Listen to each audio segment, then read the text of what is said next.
একদিন রাতে আমার বন্ধু আবির কল করে বলল একটা টিউশনি আছে, ক্লাস 9-এর এক মেয়েকে পড়াতে হবে। মেয়ের বাবা ইতালি থাকে, তাই বেতন নিয়ে কোনো চিন্তা নেই, বাড়িয়েই দিবে। কিন্তু শর্ত হলো সপ্তাহে 2 দিন পড়াতে যেতে হবে, রাত ঠিক 11টা থেকে 2টা। এমন শর্ত শুনে আমি সাথে সাথে না বলে দিই, কারণ রাত 11টা থেকে পড়াতে যাওয়া আমার পক্ষে সম্ভব না। সকালে আমার ক্লাস শুরু হয় 10টা বাজে। ঘুমাবো কখন এই টাইমে পড়াতে গেলে? কিন্তু তারপর আবির যা বলল তাতে আমার ঘুম হারাম হয়ে গেল। ও বলল 15,000 টাকা বেতন দেবে। এবার ভেবে দেখ, তখন আমার কাছে 15,000 টাকা 15 লক্ষ টাকার সমান। আমি খুশিতে গদগদ হয়ে হ্যাঁ বলে দিলাম। আবির আমাকে ঠিকানা টেক্সট করে দিল আর বলল শুধুমাত্র শনিবার এবং বুধবার রাতে যেতে হবে।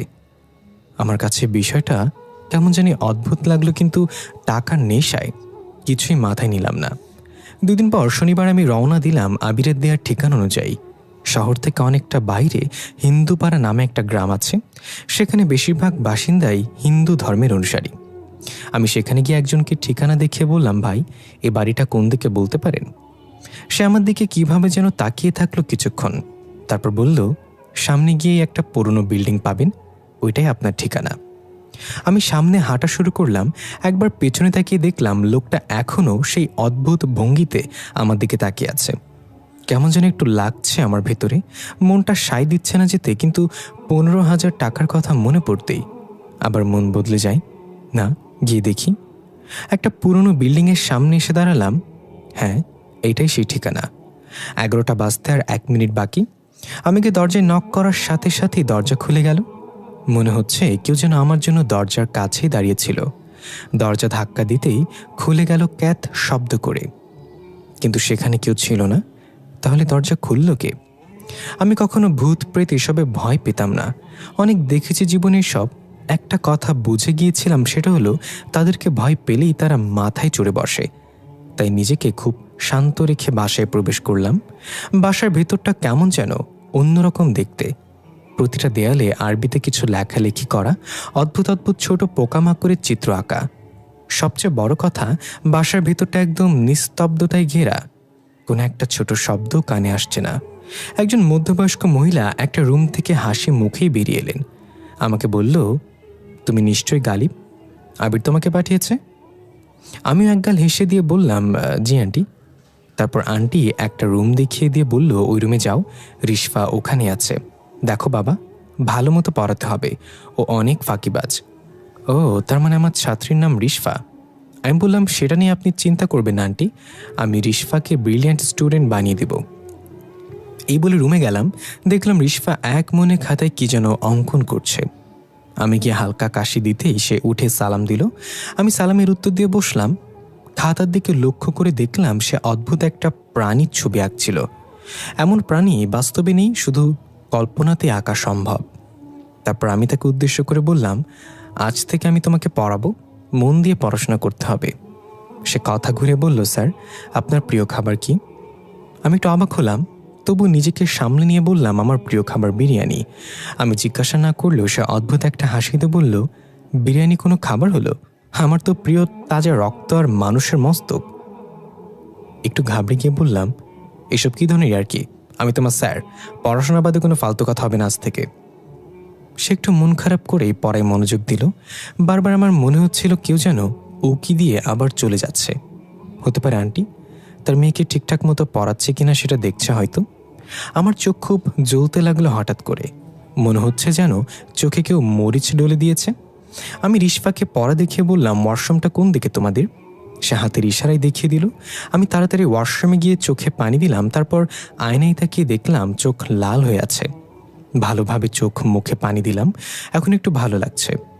ওয়াশরুম থেকে বের হতে যাব, হঠাৎ খেয়াল করলাম আমি তো চলে যাচ্ছি, কিন্তু আয়নার ভিতরে আমার প্রতিবিম্বটা এখনও ঠায় দাঁড়িয়ে। আমি চোখ ডলা দিয়ে আবার তাকালাম আয়নার দিকে। এবার সেখানে কেউ নেই, এমনকি আমার কোনো প্রতিবিম্ব সেখানে নেই। এটা কেমন আয়না? যেহেতু আমি এসবে ভয় পাই না খুব একটা, তাই ভাবলাম এখানে কেউ তো আছে যে আমাকে ভয় দেখানোর চেষ্টা করছে। তাই আমি আস্তে করে বললাম, এই ছোট্ট ওয়াশরুমে কি ভয় দেখাস আমাকে? সাহস থাকলে বাইরে দেখা। এই বলে চলে আসলাম। রিশফা বলল, স্যার তাকে দেখেছেন? আমি হকচকে উঠলাম, মানে কাকে দেখব? রিশফা কিছু না বলে তার আকাশে প্রাণীটার দিকে তাকালো। কেমন যেন অদ্ভুত লাগছে তার আচরণ। সেদিনের মতন পড়ানো শেষ করে বের হলাম বাসা থেকে। বাসার ভেতরে তাপমাত্রা আর বাইরের তাপমাত্রার অনেক পার্থক্য। বাসার ভেতরটা যেন অন্য একটা জগৎ। রাত তখন 2টা। আমি হিন্দু পাড়ার চিকন গলি দিয়ে হাঁটছি। তখন কোনো গাড়ি পাবো না জানি, তাই হেঁটে হেঁটেই যেতে হবে। হঠাৎ দেখলাম একটা গাছের নিচে কেউ একজন দাঁড়িয়ে আছে। তার মুখটা তো বোঝা যাচ্ছে না, কিন্তু দেহটা বিশাল আকৃতির, যেমনটা রেসলারদের হয়। আমি বুঝে গেলাম এটা অন্য কিছু, তাই তাকে পাশ কাটিয়ে যাওয়ার সময় বললাম, আর মানুষ পাইলি না ভয় দেখানোর জন্য? ওপাশ থেকে আওয়াজ এলো, তোকে তো ওই ওয়াশরুমে মেরে ফেলতাম, কিন্তু তুই সাহসের কথা বলেছিস, তাই এখানে তোর জন্য অপেক্ষা করছিলাম আমার সাহস দেখানোর জন্য। আমি তো এসে বললাম, ভুল জায়গায় সাহস দেখাতে গিয়ে বিপদে পড়িস না ভাই। তোর মতো অনেক শয়তানকে সাইজ করেছি, এখন বিরক্ত না করে আমাকে আমার মতো যেতে দে। এবার সে গাছের নিচ থেকে বেরিয়ে এলো ধীরে ধীরে। তার মুখটা আমার কাছে উন্মুক্ত হলো। কোথায় যেন দেখেছি তাকে। হ্যাঁ, মনে পড়েছে। রিশফার আকাশে অদ্ভুত প্রাণীটার মতো একদম। তার দেহ মানুষের মতো হলেও চেহারা ভয়ঙ্কর পশুর মতো। এবার একটু ঘাবড়ে গেলাম। আমি কিছু বলার আগে সে বলল, দেখ তো আমার মতো কাউকে সাইজ করেছিস কিনা এর আগে। মুখে ভয়ঙ্কর একটা হাসি। আমি বললাম, আমাকে মারতে চাইলে এখনই মেরে ফেল, পরের এমন সুযোগ নাও পেতে পারিস। এবার সে একদম আমার সামনে এসে দাঁড়িয়ে জামার ভেতর থেকে তার লোমশ হাতটা বের করে আমার কাঁধে রাখলো। আমার মনে হলো যেন একটা বড় পাথর আমার কাঁধে এসে পড়ল। সে বলল, তোর সাহস দেখে আমি অবাক হয়েছি। তুই প্রথম যাকে আমি ভয় দেখাতে ব্যর্থ, আর এই জন্যই তুই এখনো বেঁচে আছিস। তোকে একটা সুযোগ দিলাম আমি, এরপর থেকে রিশফাকে পড়ানো তো দূরের কথা, এই গ্রামের আশেপাশে যেন তোকে না দেখি। এখন চলে যা সোজা, পেছনে তাকাবি না।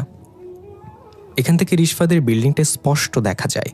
বিল্ডিংয়ের দিকে একবার তাকিয়ে দেখলাম রিশফাত ছাদে দাঁড়িয়ে আছে এবং এদিকেই তাকিয়ে আছে। চাঁদের আলোয় রিশফার এত দূর থেকেও রিশফার মুখটা স্পষ্ট দেখা যাচ্ছে। বুঝলাম কিছু একটা তো গড়বড় আছে। আমি আর কথা না বাড়িয়ে সোজা হাঁটা শুরু করলাম। আর পড়াতে আসবো কিনা জানি না, সেটা নিয়ে পরে ভাবা যাবে। এখন বেশি সাহস দেখাতে গেলে হয়তো আজকে বেঁচে ফেরা হবে না। খুব দ্রুত পা চালালাম। আপাতত এই জায়গাটা ত্যাগ করতে হবে। হঠাৎ পেছন থেকে শীষ বাজানোর শব্দ ভেসে আসলো। আমি পেছনে না তাকিয়ে আরও জোরে হাঁটা দিলাম। শীষ বাজানোর শব্দটা যেন আমার সাথে সাথে আসছে। এই বুঝে আমাকে খপ করে ধরে ফেলবে পেছন থেকে। সহ্য করতে না পেরে দ্রুত পেছনে তাকিয়ে বললাম, আরে ভাই, তুই তো চলে যেতে বললি, তাহলে আবার এসব করতেছিস কেন? দেখলাম একটু দূরে একজন দাঁড়িয়ে আছে আর আমাকে হাতের ইশারায় ডাকছে। কাছে গিয়ে খেয়াল করলাম এটা সেই লোকটা যার কাছে আমি ঠিকানা জিজ্ঞাসা করেছিলাম। এখনও সে অদ্ভুত ভঙ্গিতে আমার দিকে তাকিয়ে আছে। আমি একটু ধমকের স্বরে বললাম, ওই মিয়া, এইভাবে আমাকে ভয় দেখানোর মানে কি, আর এইভাবে কেন তাকিয়ে আছেন? তখনও খেয়াল করেছিলাম আপনার তাকিয়ে থাকা, সমস্যা কি? লোকটা কেমন একটা বৃদ্ধ কণ্ঠে বলল, আমি অবাক হচ্ছি, তুমি ওই বাসা থেকে জীবিত ফিরে এসেছ, এর আগে কেউ জীবিত ফেরেনি। মানে কি বলছেন? ওই বাসাটা যে একটু অদ্ভুত সেটা আমি বুঝে গিয়েছি, কিন্তু জীবিত ফেরা না ফেরা এগুলো কি ধরনের কথা? লোকটা উল্টো ঘুরে চলে যেতে লাগলো। যেতে যেতে বলল, রিশফা কোনো সাধারণ মেয়ে না। আজকে বেঁচে গেছ, পরের বার বাঁচতে নাও পারো, আর কখন এদিকে আসবে না। আমি তার চলে যাওয়ার দিকে তাকিয়ে ভাবতে লাগলাম, কে রিশফা, কি হচ্ছে এখানে, আবির এই ঠিকানা পেল কোথায়, সব জানতে হবে আমাকে। সেদিনের মতো বাসায় চলে আসলাম। সকাল 10টার দিকে ঘুম থেকে উঠে ফ্রেশ হয়ে আবিরকে কল দিলাম, কিন্তু বারবার ওর ফোনটা সুইচ অফ আসছে। তাই চিন্তা করলাম আজকে কলেজ যাব না, আবিরের বাসায় চলে গেলাম সোজা। গিয়ে জানতে পারলাম আবির নাকি আজ 3 দিন হলো বাসায় ফেরেনি, ফোনেও পাওয়া যাচ্ছে না ওকে। আবিরের পরিবারটা একটু এলোমেলো, ওর মা বাবার মাঝে সম্পর্ক ভালো না, সবসময় ঝগড়া লেগেই থাকে। তাই আবির যে 2 দিন ধরে ঘরে ফেরেনি সেটা নিয়ে তাদের তেমন মাথা ব্যথা নেই। কিন্তু আমার যে আবিরকে লাগবেই। রিশফার সম্পর্কে জানতে হলে আবিরের কাছ থেকে আগে জানতে হবে ওই ঠিকানা সে কোথায় পেল। সব ফ্রেন্ডের বাসায় খবর নিলাম, কিন্তু কেউ আবিরের কোনো খোঁজ জানে না। তবে এক ফ্রেন্ড বলল 3 দিন আগে আবিরের সাথে তার কথা হয়েছিল। কথায় কথায় আবির জানায় অনেক বড়লোকের একটা মেয়ের টিউশন পেয়েছে সে, মাসে 15,000 টাকা বেতন, তাই বাবার কাছ থেকে আর ভিক্ষা চাওয়া লাগবে না হাত খরচের জন্য। আমি অনেকটা শকড হয়ে গেলাম এটা শুনে। তার মানে আবির আমার আগে রিশফার টিউশনিটা পেয়েছিল, তাহলে সে আমাকে দিয়ে দিল কেন? সবকিছু মাথার উপর দিয়ে যাচ্ছে। আবিরকে না পেলে এসব প্রশ্নের উত্তর পাবো না। সেদিন বাসে ফিরতে একটু রাত হয়ে গেল। আমাদের বাসায় যেতে হলে একটা বাঁশের ঝাড় পেরোতে হয়। যখন আমি বাঁশের ঝাড়টা অতিক্রম করলাম তখনই পকেটে থাকা ফোনটা বেজে উঠল। ফোনটা বের করে দেখলাম আবির কল দিয়েছে। তাড়াতাড়ি করে কলটা রিসিভ করে বললাম, কিরে শালা, তুই কই? আজকে তোকে সারাদিন খুঁজতে খুঁজতে স্যান্ডেলের তলা ক্ষয় করে ফেলেছি। ওপাশ থেকে আবির বলল, পেছনে তাকা একবার। আমি সাথে সাথে পেছনে তাকিয়ে দেখলাম আবির বাঁশঝাড়ের কাছে মূর্তির মতো দাঁড়িয়ে আছে। আমি দৌড়ে গেলাম। আবিরের হাতের ইশারায় আমাকে ওর সামনে যেতে বাধা দিল। আমি থেমে গিয়ে খেয়াল করলাম ওর মাথাটা দেখা যাচ্ছে না, ঠিক যেমন গতকাল রাতে প্রথমে ওই প্রাণীটার মাথা দেখা যাচ্ছিল না। আমি বললাম, আবির তুই ঠিক আছিস? কই ছিলি এই 3 দিন? আবির বলল, তুই আমাকে দেখোস নাই গতকাল? আমি তো তোকে আয়নাতে দেখলাম। আমি এখন থেকে ওই আয়নার ভেতরেই থাকবো রে, বাইরের দুনিয়া আমার কাছে ভালো লাগে না। এসব কি বলতেছিস তুই? পাগল টাগল হয়ে গেলে নাকি? আর তোর মুখ দেখাচ্ছিস না কেন? নতুন বউ নাকি তুই? আবির হেসে দিয়ে বলল, তুই সহ্য করতে পারবি না, আমার এখন যেতে হবে। তোকে যা বলার জন্য আসলাম সেটা হলো, রিশফার ব্যাপারে বেশি কৌতূহল দেখাস না, সেটা তোর জন্য ভালো হবে। এই বলে আবির চলে যাচ্ছে। আমি চেষ্টা করলাম আবিরের পেছনে যাওয়ার, কিন্তু আমার পা যেন নড়ছে না। আবিরকে অনেকবার ডাকলাম কিন্তু সে শুনল না। অন্ধকারে মিলিয়ে গেল। এবার আমার পা স্বাভাবিক হলো। আমি তাড়াতাড়ি করে ঘরে চলে এলাম। ভাবতে লাগলাম, এটা কি সত্যি আবির ছিল নাকি আবিরের রূপে অন্য কেউ ছিল? কিছুই মাথায় ঢুকছে না। এইভাবে চিন্তায় চিন্তায় কেটে গেল আরও 3 দিন। বুধবার চলে আসলো। আজকে রিশফাকে পড়াতে যাওয়ার ডেট। আমি কি করব ভাবছি, যাব নাকি যাব না। আমি মন স্থির করতে পারছি না। অবশেষে ঠিক করলাম আমি যাব আজ, যা হওয়ার হবে। আমি ওকে দেখে নেব কি হয়। মনে সাহস সঞ্চয় করে চলে গেলাম। তখন রাত 10টা 15 মিনিট। রিশফাদের বিল্ডিংয়ের সামনে গিয়ে দাঁড়াতেই ছাদ থেকে বড় একটা ফুলের টব আমার সামনে ধপাস করে পড়ল। আমি পিছিয়ে গেলাম একটু, অল্পের জন্য আমার মাথায় পড়েনি। উপরে তাকাতে দেখি রিশফা একটা কালো রাগান্বিত দৃষ্টিতে আমার দিকে তাকিয়ে আছে। তার খোলা চুলগুলো বাতাসে উঠছে। রিশফার এরকম ভয়ানক রূপ দেখে আমি চমকে গেলাম। কেন যেন আমার গলা দিয়ে একটা শব্দ বের করতে পারছি না। আমি ছাদের দিকে তাকিয়ে রিশফাকে ইশারায় বললাম, তুমি কি আমাকে মেরে ফেলার জন্য ফুলের টপটা ফেললে? রিশফা কর্কশ গলায় বলল, তোকে না আসতে না করেছিল সে? তাহলে কেন আসলি তুই? তোর নিজের জন্য মায়া হয় না? ঘড়ির দিকে তাকিয়ে দেখলাম ঠিক 11টা বাজে। রিশফার কথা শুনে কানের উপর 2টো থাপ্পড় মেরে মাথা চাকি দিলাম, যেন তার কথা আমি ঝেড়ে ফেলে দিলাম মাথা থেকে। এবার তার রিয়াক্ট দেখার জন্য উপরে তাকালাম, কিন্তু তখন সেখানে রিশফা ছিল না। আমি আর দেরি না করে সোজা গিয়ে কলিং বেল দিলাম বাসার। সেদিনের মতো আজকেও দরজা খুলে গেল। আমি ধীরে ধীরে প্রবেশ করলাম। কারো কোনো সারা শব্দ নেই। আমি ডাকলাম, আন্টি, আন্টি বাসায় আছেন? কোনো উত্তর নেই। সত্যি বলতে রহস্য জানার কৌতূহল আমাকে ভয় পেতে দিচ্ছে না। আমি দেখতে চাই এখানে কি হচ্ছে। তার জন্য যদি মরতে হয় তাও মেনে নেব। তারপর আস্তে আস্তে রিশফার পড়ার ঘরে প্রবেশ করলাম। দেখলাম ঠিক ওই দিনের মতোই রিশফা মনোযোগ দিয়ে খাতায় কি যেন আঁকছে। আমি ডাক দিলাম, রিশফা। রিশফা চমকে উঠে সালাম দিয়ে বলল, স্যার আজকে আপনি 3 মিনিট দেরি করে এসেছেন। যার সময়ের মূল্য দেয় না তাদেরকে আমি পছন্দ করি না। নিজের ছাত্রীর মুখে এমন কথা শুনে হতভম্ব হয়ে ঘড়ির দিকে তাকিয়ে দেখি 11টা 3 বাজে। আমি বললাম, তোমার জন্যই তো দেরি হলো। আমার মাথায় ফুলের টপটা ফেলে আমাকে মারতে চেয়েছিলে কেন? রিশফা খুব সাবলীলভাবেই জবাব দিল, আমি আপনাকে মারতে চাইব কেন? আমার তো জীবিত মানুষ পছন্দ। এটা শুনে আমি হেসে উড়িয়ে দেওয়ার ভান করলাম, যেন আমি এটা ইয়ার্কি হিসেবেই নিয়েছি। কিন্তু আমার মনে তখন অন্য কিছু চলছে। আমি জানি রিশফা মজা করছে না, কিন্তু আমাকে শান্ত থাকতে হবে। আমার ভয়টা প্রকাশ পেয়ে গেলে হয়তো এখান থেকে আর ফিরে যাওয়া হবে না আমার। তাহলে রিশফা কি মানুষ না? দেখতে তো একদম মানুষের মতোই স্বাভাবিক, শুধু ওর চোখগুলো একটু অদ্ভুত। নীল রঙের চোখ আগে কখনো দেখিনি। এমন একটা মায়া কাজ করে ওর চোখে। রিশফা বলল, স্যার আপনি একটা সাইকো, কারণ আমি তো ভেবেছিলাম আপনি আর আসবেন না। মানুষ হিসেবে যতটুকু সাহস থাকা দরকার ততটুকু সাহস থাকা ভালো। লিমিটের বাইরে সাহস দেখাতে গিয়ে অনেক মানুষই তার প্রাণ হারিয়েছে। রিশফার এসব রহস্যময় কথা শুনে ভেতরটা নড়াচড়া দিলেও ওকে বুঝতে না দিয়ে বললাম, তোমার এসব আধ্যাত্মিক কথাবার্তা বাদ দিয়ে পড়ায় মনোযোগ দাও। পরীক্ষা যদি ফেল করো তাহলে তোমার মা আমার বেতন মেরে দিবে। আচ্ছা, আজকে তোমার মাকে দেখলাম না বাসায়? আন্টিকে আজকে বাসায় নেই? রিশফা বইয়ের দিকে তাকিয়ে বলল, মা তো ছাদে গিয়েছে চাঁদ দেখার জন্য। আজকে চাঁদটা পরিপূর্ণ রূপ নিয়েছে। কি অদ্ভুত কথা বলে এই মেয়েটা। আমি বললাম, রিশফা আমার অনেক তৃষ্ণা পেয়েছে, 1 গ্লাস পানি এনে দিবে? সাথে সাথে রিশফা চেয়ার থেকে উঠে পানি আনতে চলে গেল। এই প্রথম রিশফাকে হাঁটতে দেখলাম। তার পায়ের দিকে তাকালাম, না, পা তো ঠিকই আছে। শুনেছি ভূত প্রেতের পা উল্টো থাকে, কিন্তু রিশফার হাঁটার ভঙ্গি একদম আলাদা, যেন কোনো রোবট হেঁটে যাচ্ছে। আমি বসে বসে ভাবছি কি করবো এখন। এখানে কোনো কিছুই স্বাভাবিক না, কিছু একটা হচ্ছে এখানে। রিশফার মা এত রাতে ছাদে গিয়েছে চাঁদ দেখতে। ব্যাপারটা কেমন অদ্ভুত। আর রিশফার এসব রহস্যময় কথা আমাকে নাড়িয়ে দিচ্ছে বারবার। এর মাঝে রিশফা আসলে এক গ্লাস পানি হাতে, আমাকে পানি দিয়ে আবার সে বসে বইয়ের দিকে মনোযোগ দিল। আমি পানিটা মুখে নিয়ে কিছুক্ষণ চোখ বড় করে তাকিয়ে থাকলাম। পানি যে এত স্বাদ হতে পারে তা কখনো ভাবিনি। অদ্ভুত একটা মিষ্টি ঘ্রাণ আসছে পানি থেকে। পুরোটা খেয়ে নিলাম, তারপর গ্লাসটা টেবিলে রেখে হাত দিয়ে মুখটা মুছে নিলাম। রিশফা, পানিটা খুব মজা ছিল। এই ধরনের পানি আমি কখনো খাইনি এর আগে। এই বলে হঠাৎ নিজের হাতের দিকে চোখ গেল আমার। হাতে রক্ত লেগে আছে। হাতটা জামাই মুছে আবার মুখে হাত দিলাম। এবার আমি ঘাবড়ে গেলাম, রক্তটা আমার মুখ থেকে লেগেছে। তাহলে কি রিশফা আমাকে পানির বদলে রক্ত খাইয়েছে? রিশফার দিকে তাকিয়ে দেখলাম সে তার আঁকা সেই ছবিটায় এলোমেলোভাবে কলম চালাচ্ছে। প্রাণীটার মুখটা ঝলসে দিচ্ছে কলম দিয়ে। মুখের ভিতর কেমন যেন লাগছে এখন। রক্ত খেয়েছে ভাবতেই পেটের ভিতরে সবকিছু উল্টে বেরিয়ে আসতে চাইছে। এবার আর সাহস দেখানোর সাহস করলাম না, উঠে দৌড় দিলাম দরজার দিকে। কিন্তু দরজাটা বাইরে থেকে বন্ধ। অনেক টানাটানি করলাম, পেছনে তাকিয়ে দেখলাম রিশফা পড়ার রুমে দরজায় দাঁড়িয়ে আছে, একটু নড়াচড়া করছে না। অবশেষে দরজা খুলে গেল। আমি বের হয়ে শরীরের সব শক্তি দিয়ে দৌড়ে সিঁড়ি দিয়ে নিচে নেমে গেলাম। কিন্তু একই, আমি আবার সেই রিশফাদের দরজার সামনে। রিশফা এখনও সেখানে ঠায় দাঁড়িয়ে আছে। আমি আবার দৌড়ে নামলাম সিঁড়ি বেয়ে, কিন্তু এবারও ঘুরে ফিরে সেই দরজার সামনে চলে আসলাম।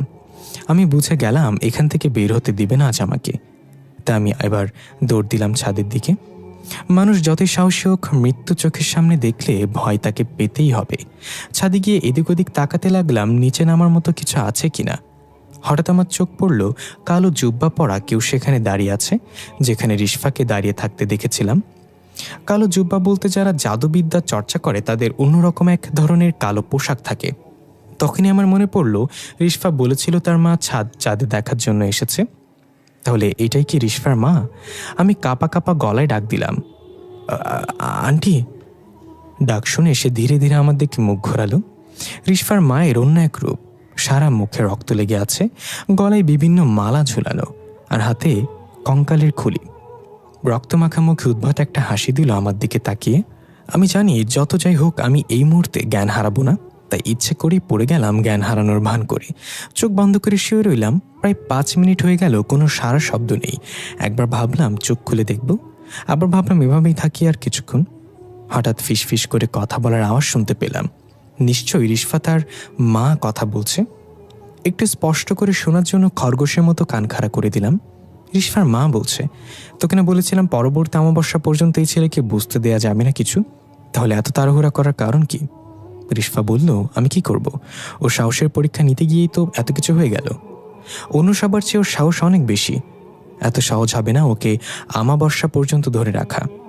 রিশফার মা বলল, ধরে যে রাখতেই হবে, না হলে ডরিয়া আমাদের মেরে ফেলবে। আমি সব কিছু শুনছিলাম কান পেতে, কিন্তু এই ডরিয়াটা আবার কি? শুয়ে সব কিছু শুনলাম, কিন্তু কিছুই মাথায় ঢুকলো না। তারা মা আমি আসলে কি চায়? কেন তারা আমাকে আমাবস্যা পর্যন্ত জীবিত রাখতে চায়? আর এই ডরিয়াই বা কে যাকে মা মেয়ে ভয় পাচ্ছে? এসব পরও জানা যাবে। এখন নিজেকে বাঁচাতে হবে আমার। ধীরে ধীরে এক চোখ খুলে চারপাশটা একটু দেখার চেষ্টা করলাম। কাউকে দেখলাম না। মা মেয়ে গেল কোথায়? হঠাৎ দেখলাম চিলেকোঠার কাছে 2টা ছায়া দেখা যাচ্ছে। তার মানে তারা ওখানে দাঁড়িয়েই এতক্ষণ এসব বলছিল। এখন ছাদ থেকে লাফ দেওয়া ছাড়া আমার আর কোনো উপায় নেই। 3 তলা থেকে লাফ দিলে অন্তত মরব না, বড় জোর হাত পা ভাঙবে। মনে মনে 1 2 3 বলে উঠে সোজা দৌড় দিলাম ছাদ থেকে ঝাঁপ দেয়ার। প্রায় 2 মিনিট আলুর বস্তার মতো নিচে পড়ে রইলাম।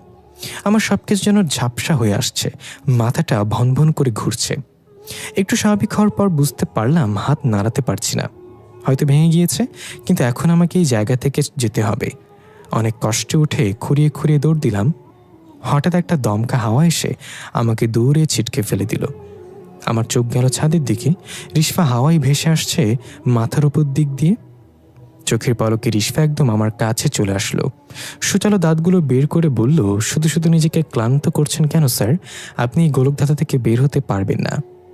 আমি অনেক কষ্টে উঠে দাঁড়িয়ে সামান্য হাসিতে বললাম, আমাকে তুমি সাইকো বলেছিলে না তখন? সাইকোদের মৃত্যুর ভয় দেখে লাভ নেই, আমি তোমার এই গোলকধাঁধা থেকে বের হয়ে দেখাবো। এটা বলে রিশফার ওই ভয়ানক রূপ উপেক্ষা করে সোজা হাঁটা দিলাম। দেখি আমাকে কে আটকায়। হিন্দুপাড়া অতিক্রম করার সময় মনে হলো কেউ আমার পিছনে পিছু নিয়েছে। আমি স্পষ্ট তার উপস্থিতি টের পাচ্ছি। রিশফা হয়তো আমার পিছু নিয়েছে। আরও জোরে হাঁটা দিলাম। এবার সেই শীষ বাজানোর শব্দটা কানে ভেসে এলো। থমকে দাঁড়ালাম। পেছনে তাকিয়ে দেখলাম সেই লোকটা দাঁড়িয়ে আছে একটা কাপড়ের ব্যাগ হাতে। আমি বললাম, এখন আপনার সাথে বকবক করার সময় নেই, কোনো রকম জান নিয়ে ফিরে এসেছি, আমাকে হাসপাতালে যেতে হবে, হাত ভেঙে ফেলেছি। এই বলে উল্টো ঘুরে চলে আসতে যাচ্ছিলাম, তখনই সে আমাকে উদ্দেশ্য করে বলল, রহস্য না জেনে চলে যাচ্ছিস? চাইলে কি তুই চলে যেতে পারবি? আমি দাঁড়ালাম তার কথা শুনে। তারপর তাকে জিজ্ঞাসা করলাম, আপনি কি জানেন এই রহস্য? কি হচ্ছে এই বাড়িতে? কে এই রিশফা? লোকটা রাস্তার পাশে গিয়ে একটা গাছের গোড়ায় বসলো। আমাকেও সেখানে বসতে বলল। আমি গিয়ে তার পাশে বসলাম। আমার যেন মনে হলো আমি কোনো বরফ খণ্ডের পাশে বসেছি।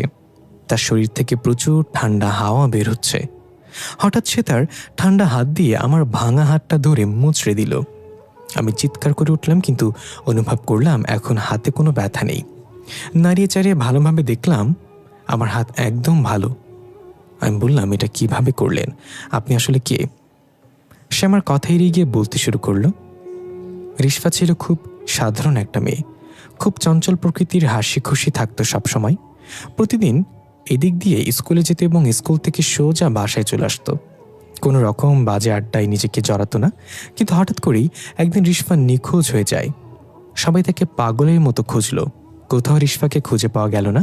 রিশফার মা থানায় জিডি করলো। রিশফার বাবাও ইতালি থেকে চলে আসলো মেয়ের নিখোঁজের সংবাদ শুনে। এটুকু বলে তিনি থামলেন। আমি আগ্রহ নিয়ে জিজ্ঞাসা করলাম, তারপর কি হলো? রিশফাকে কিভাবে খুঁজে পাওয়া গেল? তিনি আবার বলতে লাগলেন, 2টা দিন কেটে গেল কিন্তু কেউ রিশফার খোঁজ দিতে পারল না। রিশফা নিখোঁজ হয় শনিবার বিকাল স্কুল থেকে ফেরার সময়।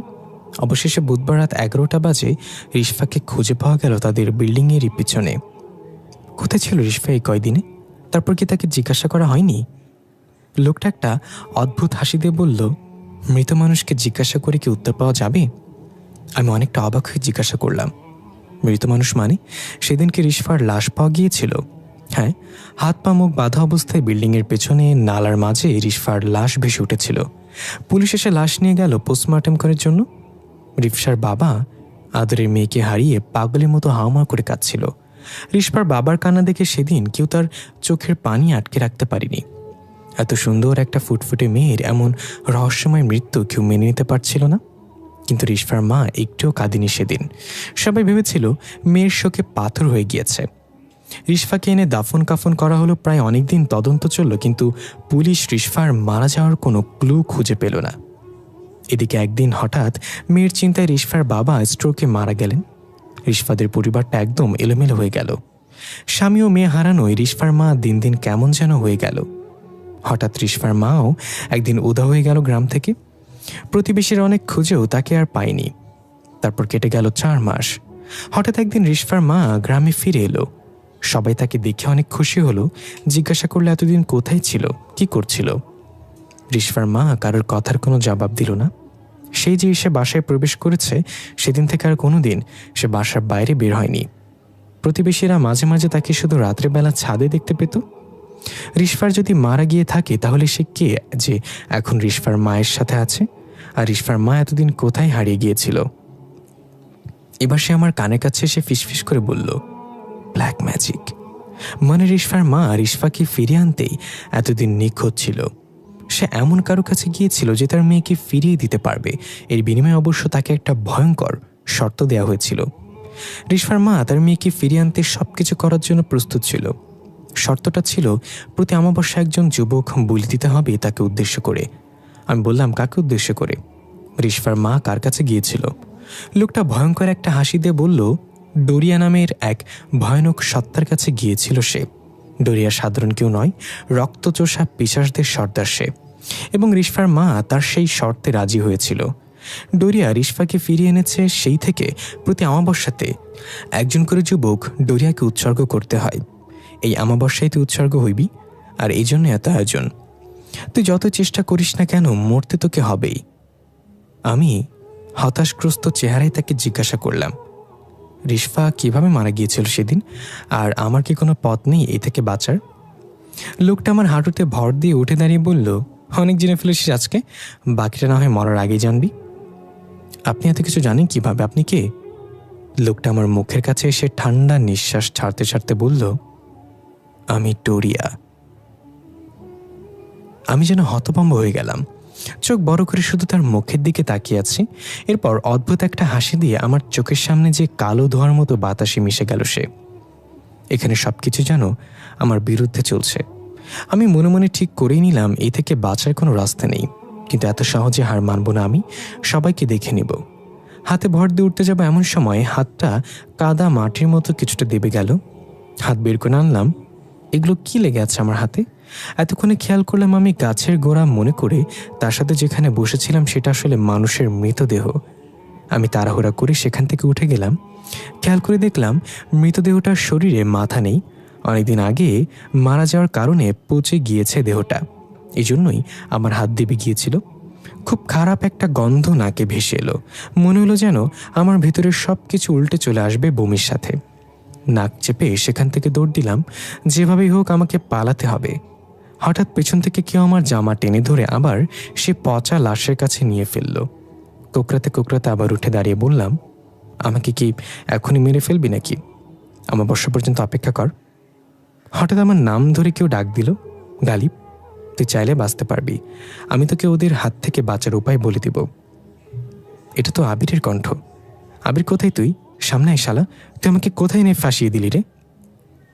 ওপাশ থেকে আওয়াজ এলো, আমি বাধ্য ছিলাম এটা করার জন্য, আমাকে ক্ষমা করে দিস। এই দেখ আমি এখানে, আমাকে বের কর এখান থেকে। আমি আবিরের কণ্ঠের উৎস খুঁজতে লাগলাম, কোথা থেকে কথা বলছে ও। হঠাৎ চোখ পড়ল একটা কাপড়ের ব্যাগের দিকে। এটা তো সেই ডোরিয়া নামের পিশাচটা নিয়ে এসেছিল। সে কি ব্যাগটা নিতে ভুলে গিয়েছে নাকি ইচ্ছে করেই ফেলে গেছে? আমি গিয়ে ব্যাগটা হাতে নিলাম। ভেতরে ফুটবলের মতো কিছু একটা লাগছে। ব্যাগটা উল্টো করে ঝাঁকি দিতেই একটা মানুষের কাটা মাথা ধপাস করে গড়িয়ে একটু সামনে গিয়ে পড়ল। আমি চমকে উঠলাম, এটা কার মাথা হতে পারে? ধীরে ধীরে গিয়ে এগিয়ে গেলাম। হঠাৎ আবিরের কণ্ঠ, এটা আমার কাটা মাথা গালিব, আর ওখানে যে পচা গলা লাশটা পড়ে আছে সেটা আমার মৃতদেহ। মানে কি বলছিস তুই? তোকে কি তারা মেরে ফেলেছে? এবার আবির আমার সামনে দৃশ্যমান হলো একটা সাদা আলোর মতো। আবির বলল, গত অমাবস্যা আমি ছিলাম রিশফার শিকার। তোর মতো সাহসী ছিলাম না আমি, তাই আমি এখান থেকে বেঁচে ফিরতে পারিনি। কিন্তু তুই বাঁচতে পারবি চেষ্টা করলে, কারণ তুই একমাত্র যে ওই বিল্ডিং থেকে বের হতে সফল হয়েছিলি। আবিরের মৃত্যুর কথা শুনে কষ্ট লাগলেও খুব রাগ উঠল। তুই আমাকে কেন এর ভেতর টেনে আনলি? আমি ছাড়া কি অন্য কাউকে আর পেলি না? আবির বলল, আমি তোকে টেনে আনিনি। রিশফা যাকে ডোরিয়ার উদ্দেশ্যে বলি দেয়, তার পরের বলির জন্য ওই মানুষটার সবচেয়ে কাছের বন্ধুকে টার্গেট করে। আমাকে বলি দেওয়ার পর তুই রিশফার টার্গেটে চলে আসলি, কারণ আমরা সবচেয়ে কাছের বন্ধু তুই। তোর মতো কাছের বন্ধু কপালে ঠাডা পড়ুক, তুই যদি এখন অল্প একটু বেঁচে থাকতি আমি তোকে পুরো মেরে ফেলতাম। যাই হোক, এখন আমাকে বল, রিশফার কাছ থেকে আমি কিভাবে বাঁচতে পারি? শুধু আমি না, আমি চাই এই রিশফার চ্যাপ্টার এখানে ক্লোজ করতে, আর কাউকে যেন সে তার শিকার বানাতে না পারে। এই জন্য যা করা দরকার তাই করব।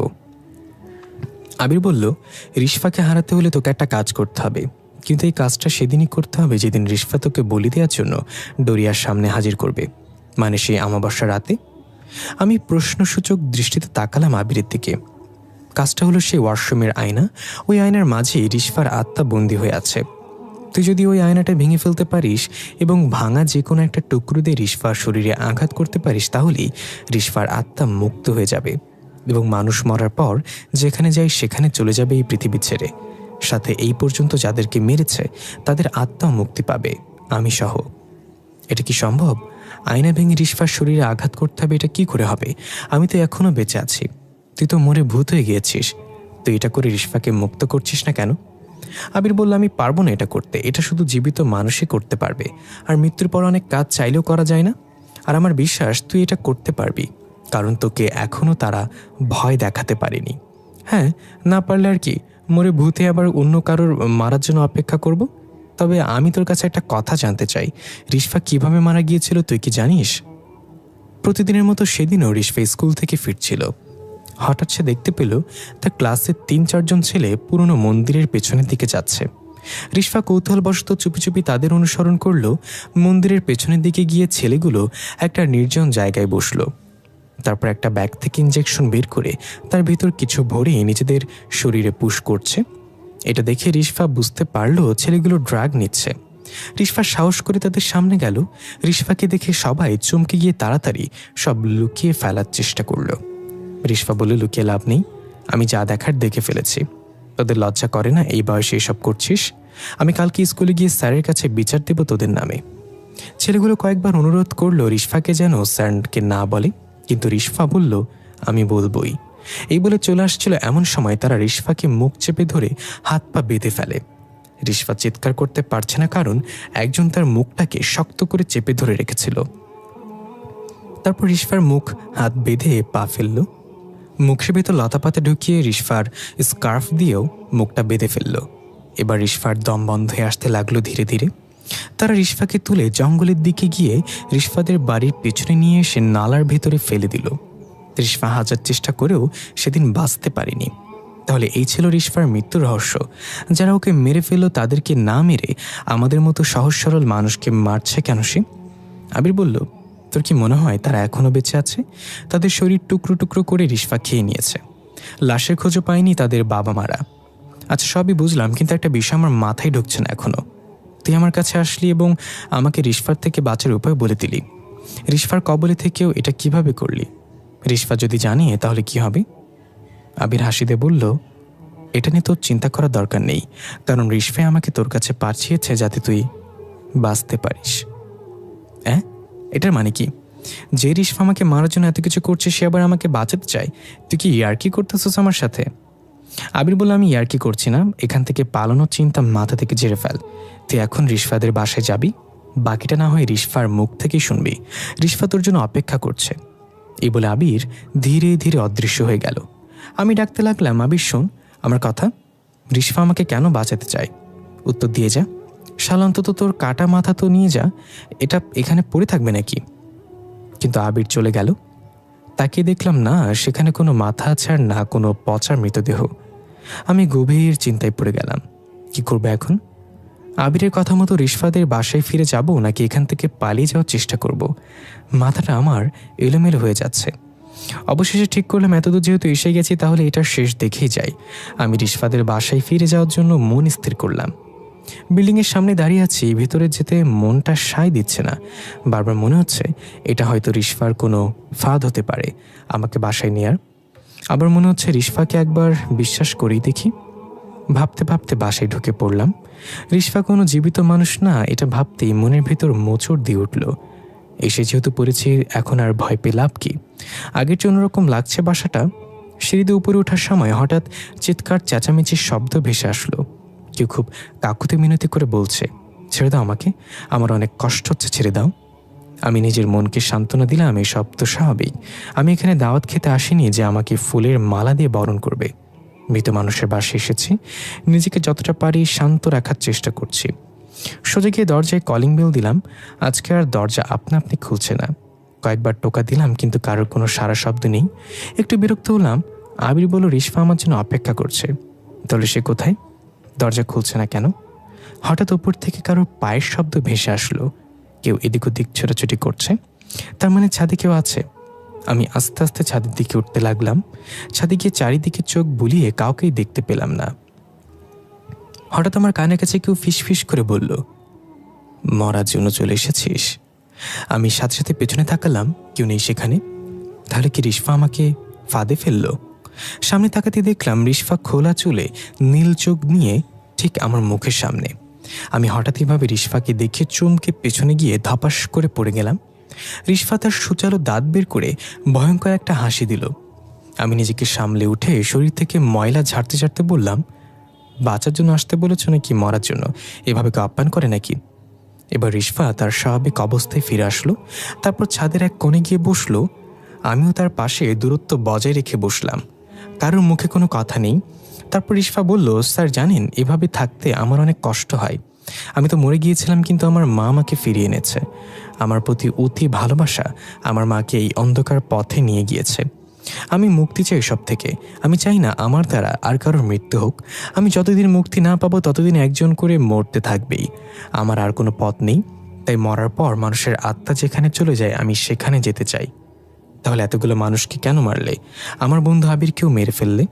তাদের কারোর কাছে সাহায্য চাইতে? হয়তো অনেকে আগেই তুমি মুক্তি পেয়ে যেতে। রিশফা একটা মিষ্টি হাসিতে বলল, তারা কেউ আপনার মতো সাহসী ছিল না স্যার। আমি আপনার মতো একজনের অপেক্ষায় ছিলাম। আপনি প্রথম দিন যখন আয়নাতে ভয় দেখালাম আপনাকে, তখনই বুঝে গিয়েছিলাম আপনি এত সহজে ভয় পাবেন না। আর আমাকে মুক্ত করতে হলে সাহসের সাথে ডোরিয়ার মোকাবেলা করতে হবে। আগের কেউ সেটা যোগ্য ছিল না। আমি তাদেরকে মারিনি, তাদেরকে ভয়ে তাদেরকে মেরে ফেলেছে। হ্যাঁ, বুঝলাম। আমি তোমাকে মুক্ত করতে পারবো কিনা জানি না, তবে আমি আমার সর্বোচ্চ চেষ্টা করব। যদি না পারি তাহলে কি হবে? রিশফা বলল, তাহলে আর কি হবে? আপনাকে মারতে আমার খুব খারাপ লাগবে, কিন্তু মারতে হবেই। তারপর আবার আপনার মতো কারোর জন্য অপেক্ষা। এর মাঝে হয়তো আরও অনেকের প্রাণ যাবে। আমি বিড়বিড় করে বললাম, শালা আমার তো কোনো অপশনই নেই। তার মানে আমার বেঁচে থাকার অল্প একটু চান্স আছে। কি আত্মা ফাত্তার খপ্পরে পড়ে এখন জীবনটাই দিতে হবে? ঋষভ বলল, সত্যি আপনার কোনো অপশন নেই। কি করতে হবে সেটা আপনার বন্ধু আপনাকে বুঝিয়ে দিয়েছে নিশ্চয়ই। আমাবস্যা আসতে আর মাত্র 2 দিন। এই 2 দিন আপনি এখানে থাকবেন আমার বন্দী হয়ে। কেউ যেন বুঝতে না পারে আপনি ইচ্ছে করে বন্দী হয়ে আছেন। এমনকি আমার মাও যেন এসব না জানে। সে জানলে এটা হতে দেবে না, কারণ আমাকে দ্বিতীয়বার হারাতে চাইবে না সে। যথাজ্ঞা মহারানী। আচ্ছা, তুমি যে ডোরিয়ার উদ্দেশ্য বলি দাও, সেটা কি এই এক ঘায়ে গর্দান থেকে আলাদা করে ফেলো? আমি যদি ব্যর্থ হই তাহলে তো আমার সাথে এমনটা করবা, তাই না? রিশফা বলল, হ্যাঁ ঠিক তাই। বড় একটা তলব দিয়ে আপনার শরীর থেকে মাথাটা আলাদা করে ফেলবো। আমি তো এখনই আপনার শরীরে মাথাটা দেখতে পাচ্ছি না। হাসতে হাসতে বলল রিশফা। আমি বললাম, ইয়ার কি করবো না একদম। আমার এদিকে ফাটছাট, তুমি হাসতেছ। আচ্ছা, মাথা কাটা ছাড়া অন্য কোনো সহজ পদ্ধতি নেই মারার? মাথা কেটে ফেললে তো অনেক কষ্ট হবে। রিশফা বলল, আছে তো। আপনার জন্য একদম সহজ মৃত্যু। আপনার 2 পা ধরে 2 দিক ধরে টান দিয়ে ছিঁড়ে ফেললে আপনার কষ্ট কম হবে হয়তো। এর চেয়ে সহজ মৃত্যু আমার জানা নেই। না থাক, মাথা কেটে ফেললেই ভালো হবে। দ্বিতীয়টা বেশি কষ্ট হবে। রিশফা খুব সুন্দর মায়াবী হাসিতে বলল, তেমন কিছুই হবে না। আমার বিশ্বাস আপনি পারবেন এটা করতে। আজকাল রিশফার চেহারায় ভয়ানক ভাবটা নেই। খুব মায়াবী লাগছে চাঁদের আলোতে। দেখলে বোঝা যায় না এই মেয়েটা মারা গিয়েছে। যদি আমি রিশফাকে মুক্ত করতে পারি তাহলে মরার পর ভূত হয়ে ওর সাথে প্রেম করব। 2 দিন কেটে গেল। আমাকে একটা অন্ধকার রুমে বন্দি করে রাখা হয়েছে। এই 2 দিন আমার খাবার দাবার যত্নের কোনো কমতি ছিল না, কারণ বলি দিতে হলে সুস্থ সবল তরতাজা মানুষ লাগে। আমাকে সেভাবেই তৈরি করা হলো। এই 2 দিনে রিশফা একবারও আসেনি এখানে। মেয়েটা কোথায় গেল কে জানে। হঠাৎ রুমের দরজাটা খুলে গেল। রিশফার মা সে কালো জাদুবিদ্যার পোশাকে রুমে প্রবেশ করলো।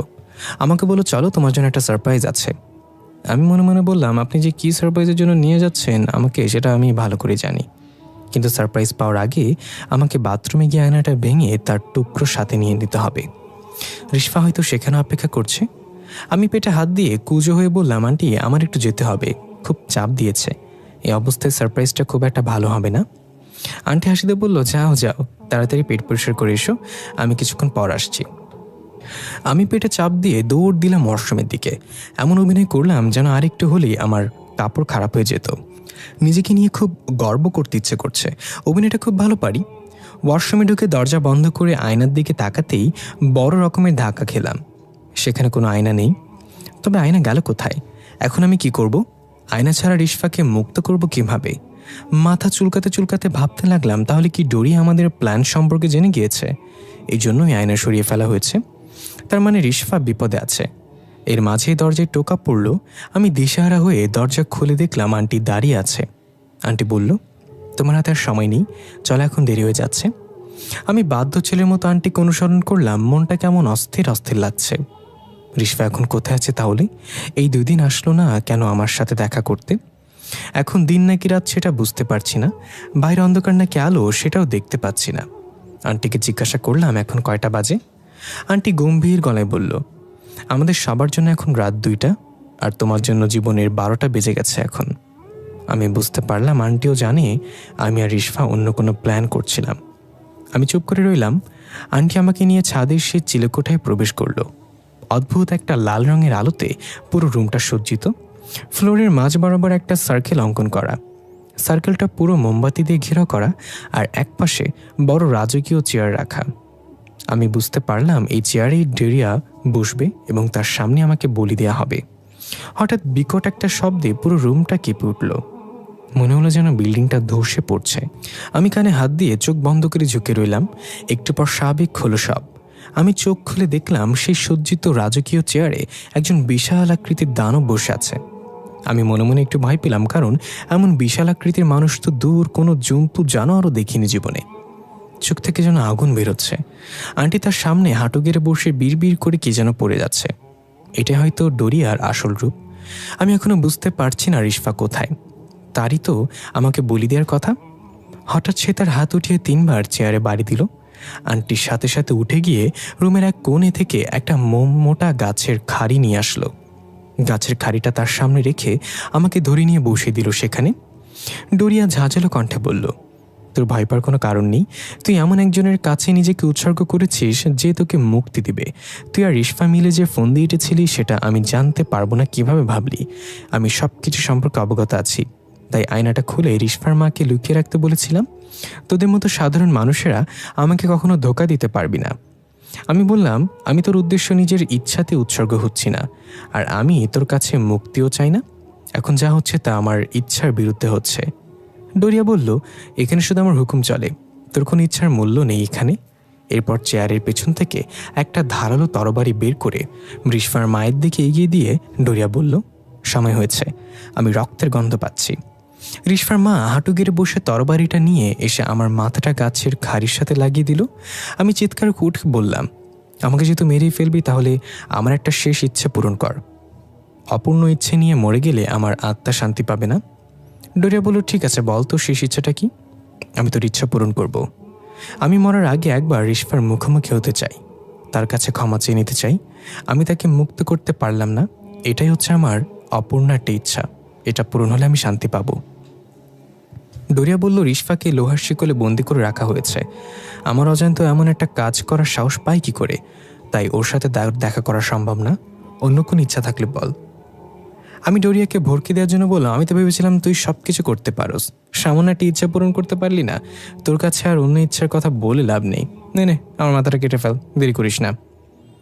ডোরিয়া খুব রেগে বলল, গর্গর শব্দ করে বলল, আমি ডোরিয়া, আমি যা খুশি তা করতে পারি। ঠিক আছে, তোর ইচ্ছা পূরণ করা হবে।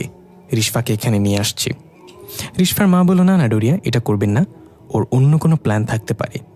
ডোরিয়া বলল, আয়না তো তোর কাছে, আয়না ছাড়া অন্য কোনো প্ল্যানই কাজে আসবে না আজকে। এই বলে ডোরিয়া হাতের ইশারায় ওপর থেকে রিশফাকে নিচে ফেলল।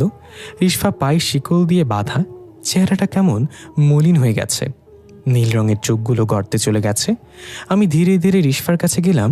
রিশফা আমার মুখের দিকে তাকিয়ে শুকনো একটা হাসি দিয়ে বলল, আপনার প্রতি আমার কোনো অভিযোগ নেই স্যার, আপনি আপনার চেষ্টা করেছেন। আমি বললাম, ছোটবেলা থেকে কখনো হাঁটতে শিখিনি। আমার বাবাকে দেখতাম নেশা করে এসে প্রতিদিন আমার মাকে মারধর করত। এসব দেখতে দেখতে নিজেকে পাথরের মতো তৈরি করেছে। মাকেও কথা দিয়েছিলাম আমি তাকে বাবা নামক জানোয়ার থেকে রক্ষা করব একদিন। আমি আমার কথা রেখেছিলাম, নিজ হাতে বাবাকে কেটে টুকরো টুকরো করেছি। আজ পর্যন্ত এই সত্য আমার মা ছাড়া কেউ জানে না, তাই কাউকেই এমন কথা দেই না যেটা আমি রাখতে পারবো না। আমি তোমাকে মুক্ত করব বলেছিলাম, আমি আমার কথা রাখবো। রিশফা অবাক চোখে আমার দিকে তাকিয়ে আছে। ডোরিয়া বলল, কাউকে মিথ্যা সান্ত্বনা দিস না, তুই রিশফাকে দেয়া কথা রাখতে পারবি না, কারণ তোর কাছে আয়না নেই। এবার অনেক হয়েছে, তোর সময় শেষ, তৈরি হয়ে নে মরার জন্য। আমি বললাম, আরে কাকা একটু দাঁড়াও না। আমার মা আমাকে সবসময় একটা কথা বলতো, বিজয়ের উল্লাস খুব তাড়াতাড়ি করতে নেই। এখন আমি হেরে যাইনি, কে বলেছে আমার কাছে আয়না নেই? জামার ভিতর থেকে আয়নার ছোট্ট একটা ভাঙা টুকরো বের করে সোজা রিশফার গলায় চালিয়ে দিলাম।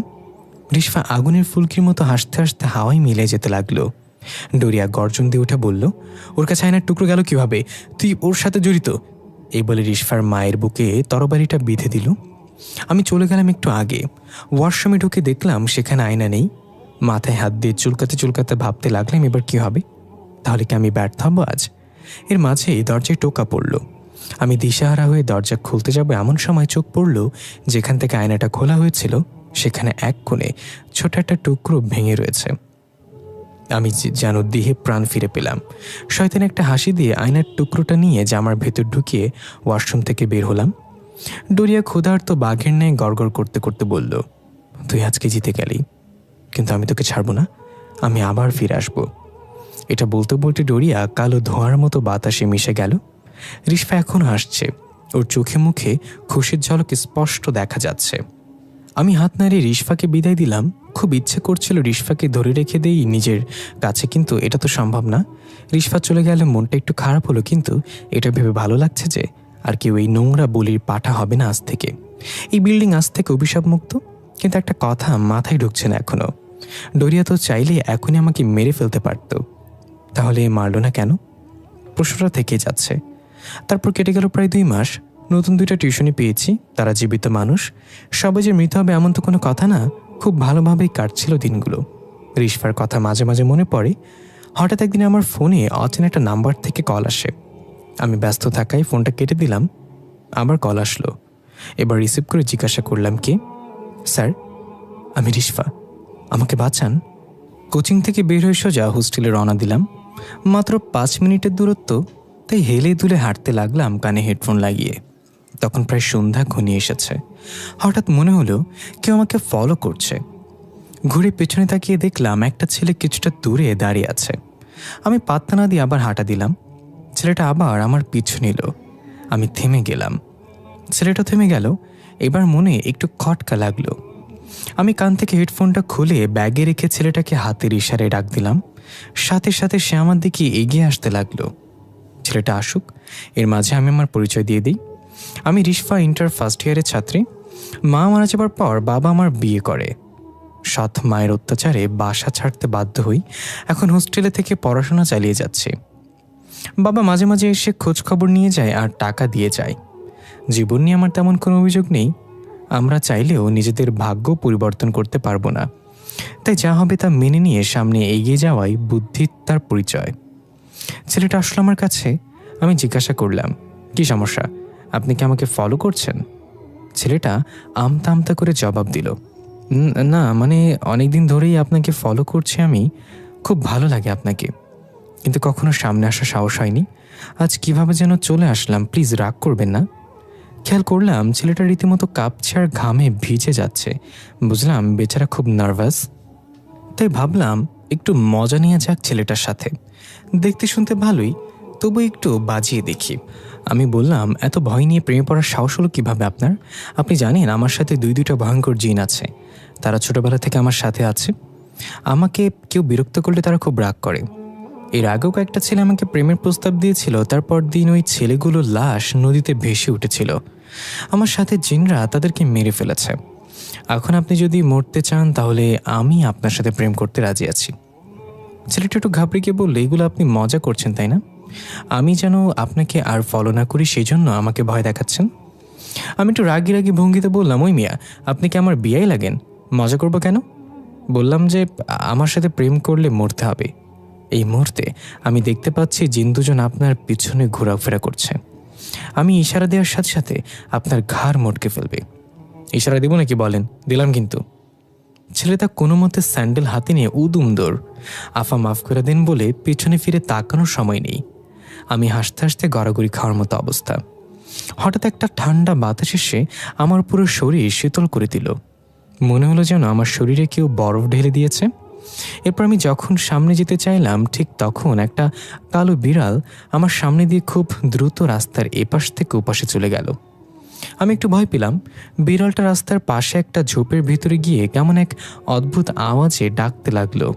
মনে হচ্ছে যেন কোনো ছোট বাচ্চা কান্না করছে। আমি যখন থেকে বুঝতে শিখেছি তখন থেকে সৎ মায়ের অত্যাচার সহ্য করতে করতে একরকম পাথরের মতো হয়ে গিয়েছি। সে সবসময় আমার মৃত্যু কামনা করত। আমি মরলেই নাকি তার সংসারে সুখ শান্তি ফিরে আসবে। এসব শুনতে শুনতে আমার মনে ভয় ডর কিছুই লাগে না। আর ভূতপ্রেত এসব বলতে কিছুই নেই। এগুলো শুধু মানুষের মনে কল্পনা করা একটা অন্য জগৎ। বাস্তবেই জগতে কোনো অস্তিত্ব নেই। তারপর হোস্টেলে ফিরে আসলাম। আমরা এক রুমে 4 জন থাকি। বাকি 3 জন আমার সিনিয়র, তাই তাদের সাথে তেমন মিশি না। আমার মতো আমি থাকি। আর একাকিত্ব আমার খুব পছন্দ। একাকিত্ব যে আপন করে নিতে পেরেছে তার চেয়ে বড় সুখী মানুষ এই পৃথিবীতে আর কেউ নেই। রাতে খাওয়া দাওয়া করে বই নিয়ে বসলাম, কিন্তু আজকে ঘুম যেন আমার উপর ক্রাশ খেয়েছে। বসে থাকতে পারছি না। কখন যে বইয়ের ওপর মাথা রেখে ঘুমিয়ে পড়েছি বলতে পারবো না। আমি একটা ফাঁকা মাঠে দাঁড়িয়ে আছি। দূর দূরান্ত পর্যন্ত একটা গাছপালাও নেই। আমি ক্লান্ত চোখে চারপাশে তাকাচ্ছি। হঠাৎ আমার চোখ গেল আমার পেছনের দিকে। সাদা পোশাক পরা দুজন লোক একটা মেয়েকে কবরের মতো একটা গর্তে নামাচ্ছে। মেয়েটা চিৎকার করে আমাকে বলছে, রিশফা, আমাকে সাহায্য করো, ওরা আমাকে মেরে ফেলছে, আমাকে বাঁচাও। একটা বিকট শব্দে আমার ঘুম ভেঙে গেল। তার মানে এটা স্বপ্ন ছিল। খেয়াল করলাম যে শব্দে আমার ঘুম ভেঙেছে সেটা অ্যাম্বুলেন্সের সাইরেন। তখন প্রায় ভোর হয়ে গিয়েছে। তার মানে টেবিলের ওপর মাথা রেখে সারা রাত ঘুমিয়েছিলাম। অ্যাম্বুলেন্সের শব্দ যেন থামছেই না। এত বিরক্ত হলাম যে বলে বোঝাতে পারবো না। শব্দটা আমাদের বিল্ডিংয়ের নিচে থেকে আসছে। আশ্চর্য ব্যাপার হলো, আমার রুমের আপুরা দিব্যি নাক ডেকে ঘুমাচ্ছে। আমি সেদিকে ভ্রুক্ষেপ না করে ভাবতে লাগলাম, এত সকাল অ্যাম্বুলেন্স কেন বিল্ডিংয়ে? কেউ মরল নাকি? বিরক্তি নিয়ে বেলকনিতে যাওয়ার জন্য হাঁটা দিলাম। দেখি সকাল সকাল অ্যাম্বুলেন্স কেন আসলো। বেলকনিতে গিয়ে দেখলাম একটা অ্যাম্বুলেন্স দাঁড়িয়ে আছে নিচে, কিন্তু সেখানে কোনো মানুষজন নেই। অ্যাম্বুলেন্সের সাইরেন এখনও বেজে চলছে। কিছুক্ষণ পর অ্যাম্বুলেন্স থেকে দুজন সাদা পোশাক পরা মানুষ নামলো।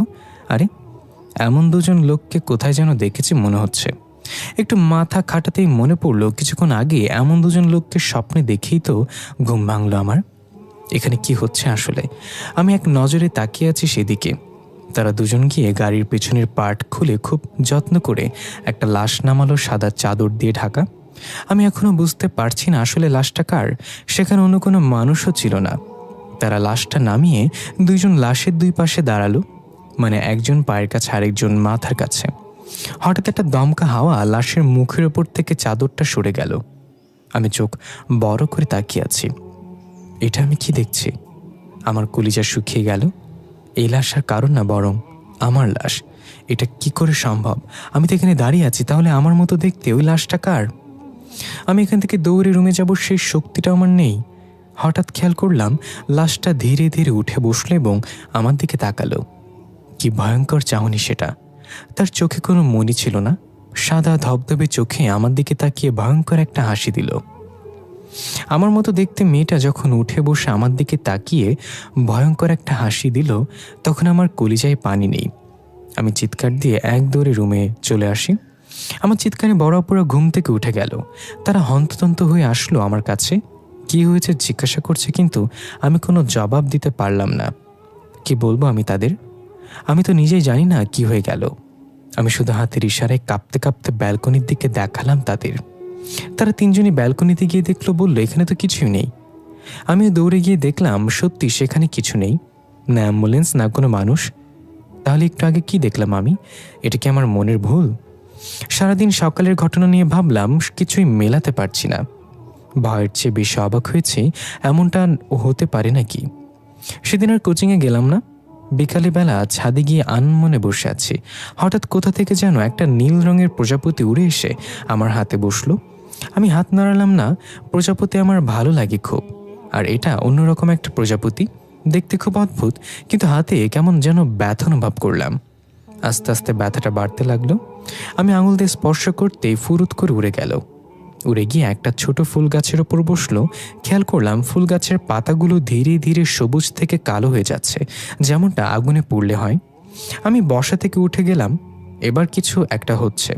আমি দৌড়ে গিয়ে প্রজাপতিটা তাড়িয়ে দিলাম হাত দিয়ে, কিন্তু এবার আমি খুব ভয় পেয়ে গেলাম, কারণ আমার হাতে কালো একটা দাগ বসে গেছে ঠিক যেখানে প্রজাপতিটা বসেছিল। আমি হাত দিয়ে মুড়িয়ে দাগটা মুছে ফেলার চেষ্টা করলাম, কিন্তু যাচ্ছে না সেটা। হঠাৎ পেছন থেকে একটা মেয়ে কণ্ঠ ভেসে আসলো, ওই দাগ কখনো মুছবে না। আমি সাথে সাথে পেছনে তাকিয়ে দেখলাম সেখানে কেউ নেই। আরে, এই মাত্রই তো কেউ কথা বলল। আমি বুঝতে পারলাম এই মুহূর্তে এখানে থাকা ঠিক হবে না, তাই ছাদ ত্যাগ করার জন্য জোরে হাঁটা দিলাম।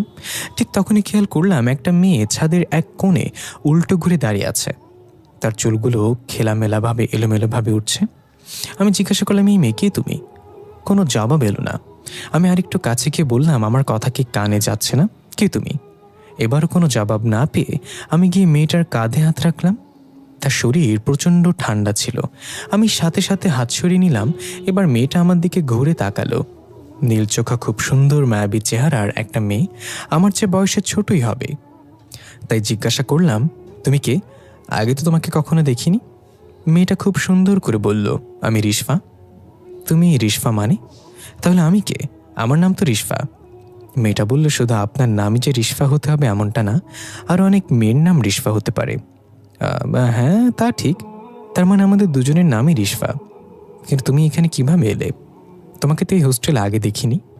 এবার মেয়েটার মুখ কালো হয়ে গেল, অন্যদিকে মুখ করে ছাদের রেলিংয়ের ওপর বসলো। আমিও কি মনে করে যেন তার কাছে বসলাম। মেয়েটা বলা শুরু করলো, আজ প্রায় 2 মাস যাবৎ আমি এই হোস্টেলের এদিক ওদিক ঘুরে বেড়াচ্ছি। আমার একটা গন্তব্য ছিল, আমি মুক্ত হয়ে গিয়েছিলাম একটা কালো অধ্যায় থেকে।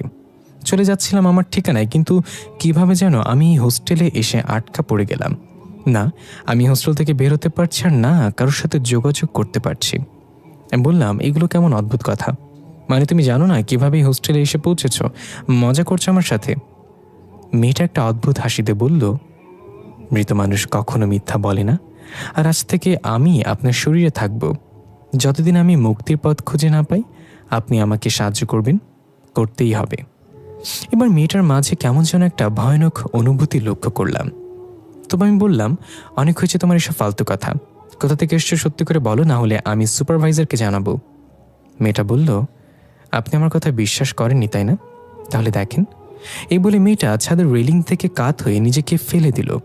আমি ধরতে গিয়ে পারলাম না। মনে হলো যেন সে একটা আলো আমার হাত ভেদ করে পড়ে গেল। চোখের সামনে 3 তলা ছাদ থেকে মেয়েটা পড়ে গেল। আমি স্পষ্ট দেখতে পেলাম তার নিথর দেহটা নিচে পড়ে আছে। আমি চিৎকার করে নিচে যাওয়ার জন্য উল্টো ঘুরলাম, ঠিক তখনই দেখলাম মেয়েটা ঠিক আমার পেছনে দাঁড়িয়ে আছে মলিন মুখে। আমি যেন কারেন্টের শক খাওয়ার মতো কেঁপে উঠলাম। যে মানুষটা আমার চোখের সামনে ছাদ থেকে পড়ে গেল, সে মানুষটা আমার সামনে আবার কিভাবে এলো?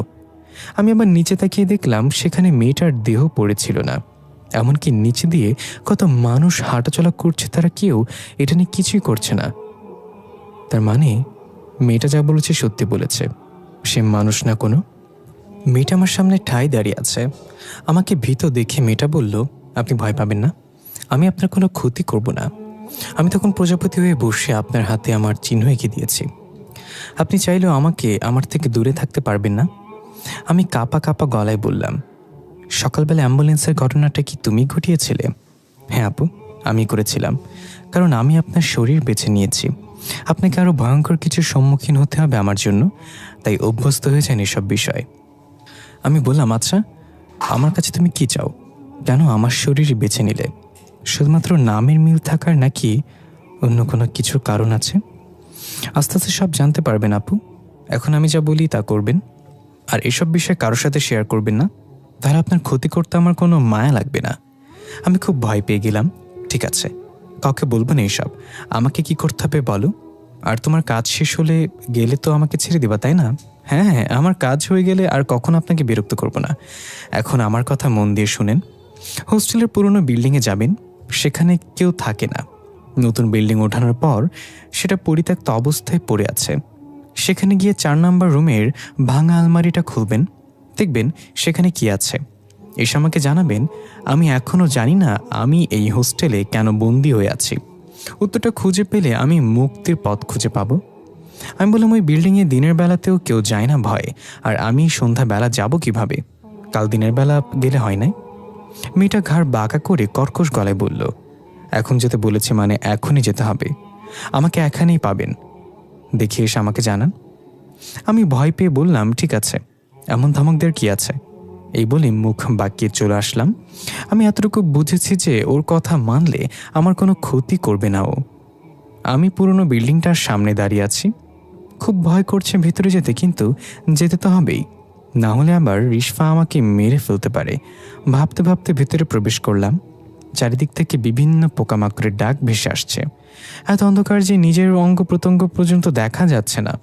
ভরসা শুধু মোবাইলের ছোট একটা লাইট। হঠাৎ মনে হলো যেন পেছনে কেউ দৌড় দিয়ে চলে গেল। আমি চমকে গিয়ে পেছনে ফিরলাম, কাউকেই দেখলাম না। আমি আবার সামনে যেতে লাগলাম। আমার মনে হচ্ছে কেউ তো আমার সাথে আসছে, আমার সাথে পা মিলিয়ে হাঁটছে, তবে এসব পাত্তা দিলাম না। কিছু হলে রিশফা দেখে নেবে, আমি তোর কাজ করার জন্যই এখানে আসছি। অবশেষে 4 নম্বর রুমটা খুঁজে পেলাম। দরজা ভাঙা ছিল, হালকা ঠেলে ভেতরে প্রবেশ করলাম। লাইটের মিটমিট আলোতে আলমারিটা পেয়ে গেলাম রুমের এক কোণে। হঠাৎ চিচির শব্দ করে কয়েকটা ইঁদুর দৌড়ে চলে গেল। আমি একটু ভয় পেলাম, না জানি আলমারির ভিতরে কি আছে। ধীরে ধীরে আলমারির কপাট টান দিলাম। খুব বাজে একটা গন্ধ নাকে ভেসে আসলো। ওড়না দিয়ে নাক চেপে ধরে লাইটের আলোটা দিয়ে চারপাশে ঘুরিয়ে দেখতে লাগলাম। আরে, এটা তো একটা মৃতদেহ, কালো কাপড় দিয়ে মোড়ানো, শুধু মুখটা বোঝা যাচ্ছে। ভালো করে খেয়াল করে দেখলাম এটা রিশফার মৃতদেহ। হঠাৎ পেছনে কারোর উপস্থিতি টের পেয়ে ঘাবড়ে গিয়ে পেছনে তাকালাম। আমি পুরনো বিল্ডিং থেকে বের হয়ে দৌড়ে রুমে চলে আসলাম। ওয়াশরুমে গিয়ে নাক মুখে তাড়াহুড়া করে পানি দিলাম। আয়নাতে নিজেকে দেখে কেমন অবাক লাগছে। এতটা ভয় আমি জীবনে কখনো পাইনি। আমার চোখে এখন স্পষ্ট ভয় ফুটে আছে। আরে, আমি এখানে কি করছি? রিশফা তো আমাকে ছাদে দেখা করতে বলেছিল। তাড়াতাড়ি করে ওয়াশরুম থেকে বের হয়ে ছাদের দিকে গেলাম। রুমের এক আপু খেয়াল করলো এবং বলল, রিশফা, কি হয়েছে তোমার?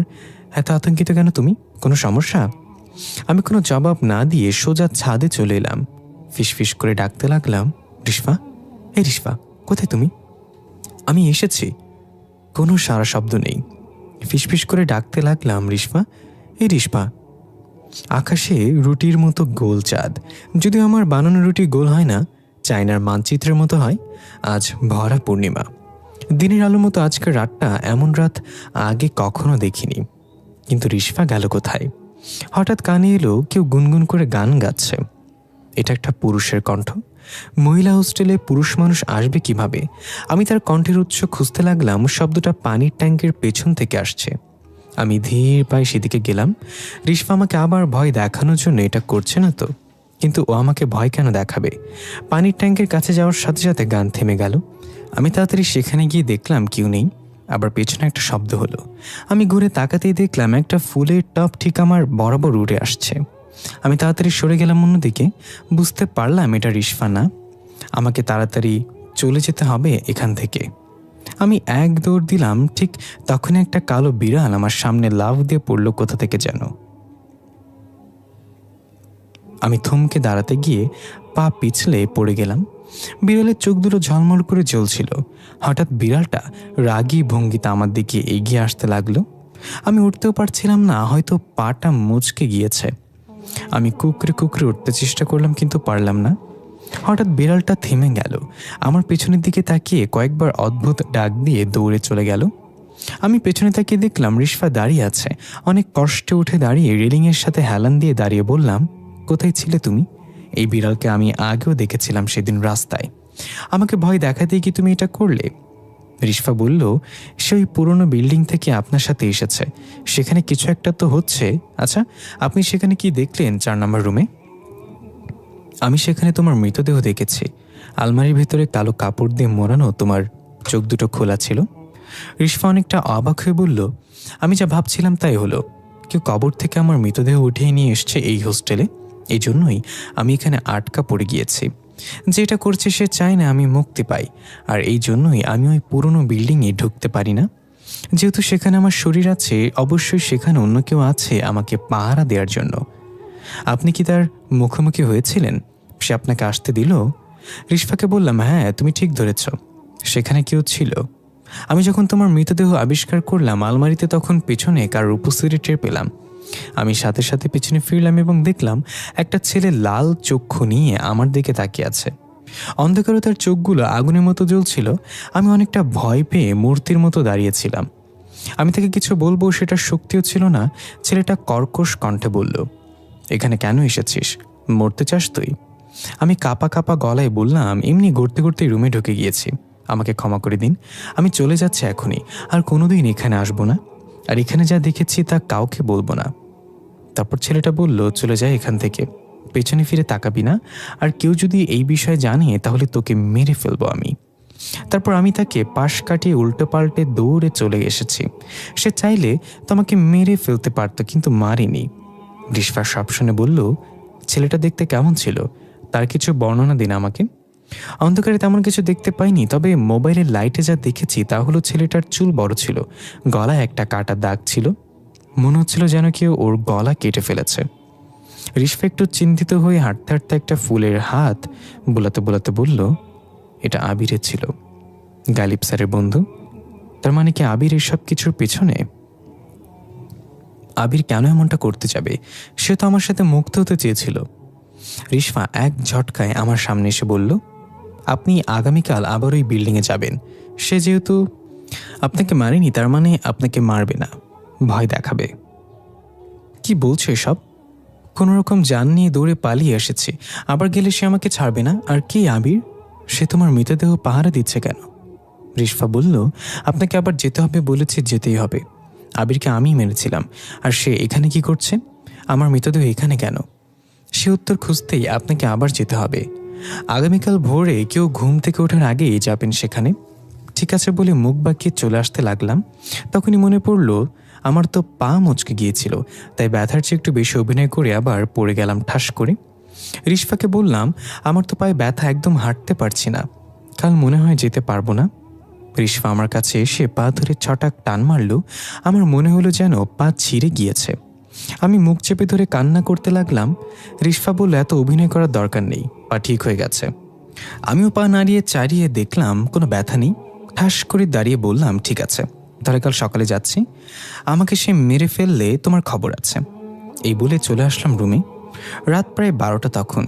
রুমের সবাই ঘুম। আমি যখন ঘুমোতে যাব তখন দেখলাম সে আপুটা তার বেড থেকে আমার দিকে তাকিয়ে আছে, যে আমাকে জিজ্ঞাসা করেছিল কোনো সমস্যা কিনা। আপুর নাম ছিল আলিসা। আমি বললাম, আলিসা আপু এখনো ঘুমাননি? সবাই তো ঘুমিয়ে পড়েছে। আলিসা আপু কেমন একটা অদ্ভুত চাহনি দিয়ে অন্যদিকে ফিরে ঘুমিয়ে গেল। আমিও তেমন পাত্তা না দিয়ে ঘুমিয়ে পড়লাম। খুব ভোরে ঘুম থেকে উঠে চলে গেলাম পুরনো বিল্ডিংয়ে। আমি জানি না এমন সাহসী কিভাবে হয়ে গেলাম। আগে তো রাতে ওয়াশরুমে যেতেও ভয় লাগতো। আমি ধীরে ধীরে 4 নম্বর রুমে গেলাম। জানি না কি করতে হবে। আমি আলমারিটার কাছে যেতেই একটা অদৃশ্য শক্তি আমাকে জোরে ধাক্কা দিয়ে দূরে নিয়ে ফেলল। দেয়ালের সাথে বাড়ি খেয়ে আমার মাথা ঝিম ধরে গেল। একটু স্বাভাবিক হলে দেখলাম সে ছেলেটা দাঁড়িয়ে আছে আলমারির সামনে। ছেলেটা চেঁচিয়ে উঠে বলল, তোকে না নিষেধ করেছিলাম এখানে আসতে, আবার কেন এসেছিস? এখন তোকে আমি মেরে ফেলবো। আমাকে এখানে রিশফা পাঠিয়েছে, রিশফার মৃতদেহ এখানে কিভাবে এলো, আর আপনি কেন এটা পাহারা দিচ্ছেন? এসব প্রশ্নের উত্তর জানতে চাই রিশফা। এবার ছেলেটা রহস্যময় একটা হাসি দিয়ে বলল, ও এই ব্যাপার, তাহলে যা, তোকে আজ মারবো না। রিশফাকে গিয়ে বল, চাইলেও সে আর কখনো মুক্ত হতে পারবে না। ও কি ভেবেছিল ডোরিয়ানা ওকে এমনি ছেড়ে দিবে? সামনে আরো ভয়ঙ্কর কিছু অপেক্ষা করছে ওর জন্য, প্রস্তুত থাকতে বল। আমি উঠে যেতে যেতে বললাম, রিশফার সব কিছুর জন্য প্রস্তুত আছে, আমি আবার আসবো। তখন কেউ ঘুম থেকে ওঠেনি। আমি ছাদে গিয়ে রিশফাকে ডাকলাম। রিশফা ঠিক পেছন থেকে সাড়া দিল। আমি রিশফাকে সব খুলে বললাম, আবির আসলে কি করতে চাই তা এখনও জানি না, আর সে ডোরিয়া নামের একজনের কথা বলল। রিশফা বলল, যা ভেবেছিলাম তার চেয়ে বড় রহস্য এটা, আমাদের একজনকে দরকার হবে। গালিব স্যার, সে ছাড়া ডোরিয়ার মুখোমুখি হওয়ার সাহস কারণ নেই। সে কোথায় থাকে আমি গিয়ে তাকে নিয়ে আসব। রিশফা বলল, তাকে আনতে যাওয়া লাগবে না, সে নিজে আসবে। আপনি কল করে তাকে আসতে বলবেন, আমার সাহায্য চাই, আর আপনিও তাকে স্যার বলে সম্বোধন করবেন, সে আপনার সিনিয়র। তারপর রিশফা একটা ফোন নাম্বার বলল। আমি ফোন দিলাম, কিন্তু সে কেটে দিল। আবার কল দিলে সে রিসিভ করে বলল, কে? স্যার আমি রিশফা, আমাকে বাঁচান প্লিজ। রিশফা, তুমি কিভাবে আমাকে কল করলে? তুমি তো চলে গিয়েছিলে সবসময়ের জন্য, কি হয়েছে আবার? গালিব স্যার অবাক হয়ে কথাগুলো বলল। আমি বললাম, স্যার আপনি যে রিশফা ভাবছেন আমি সে না, তবে সে আমার সামনে আছে। এই মুহূর্তে আপনাকে খুব দরকার। রিশফা বিপদে পড়েছে, হোস্টেলের ঠিকানা দিয়ে বললাম, এখানে চলে আসেন যত তাড়াতাড়ি পারেন।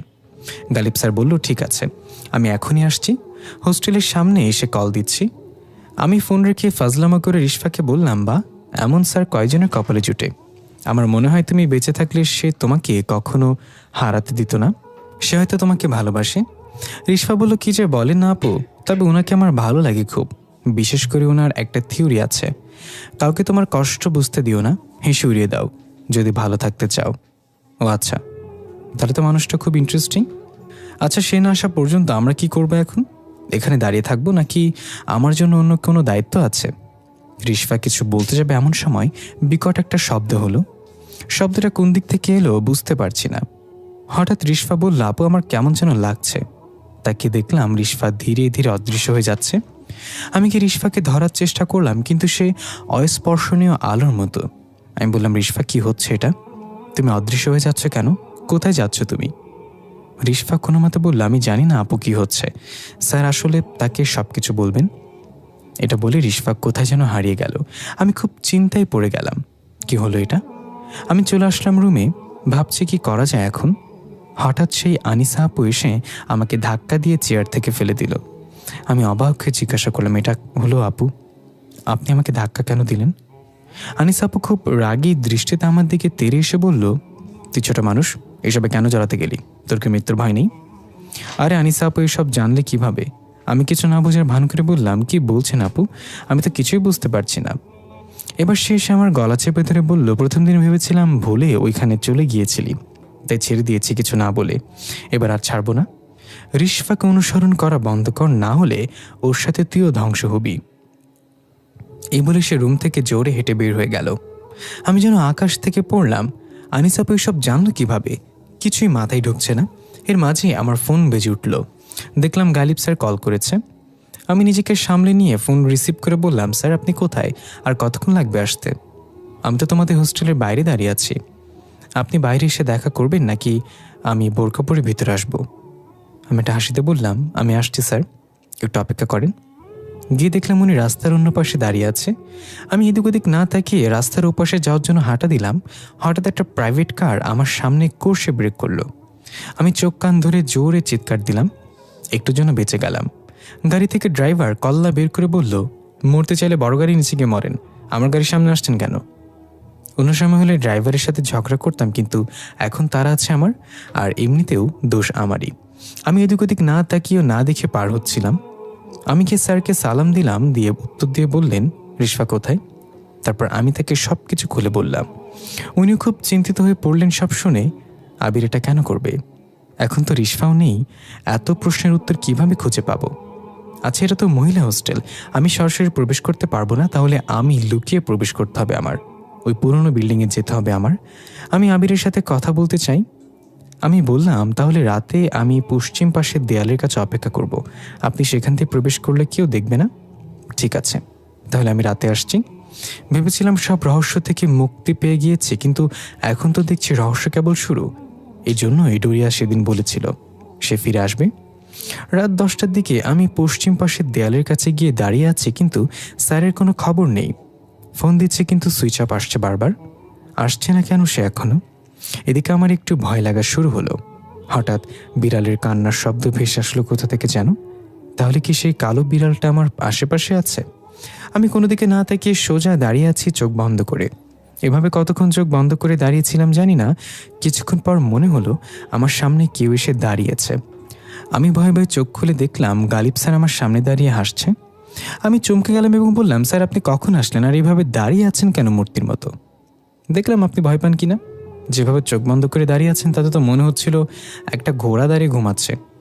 আমি হেসে বললাম, আরে তেমন কিছু না, আপনার ফোন বন্ধ আসছিল তাই একটু চিন্তিত ছিলাম। এখন চলেন সেখানে যাওয়া যাক। আচ্ছা, আপনার নামও রিশফা, ওই রিশফার সাথে কোনো সম্পর্ক আছে আপনার? আপনাদের চেহারাও একটু মিল আছে।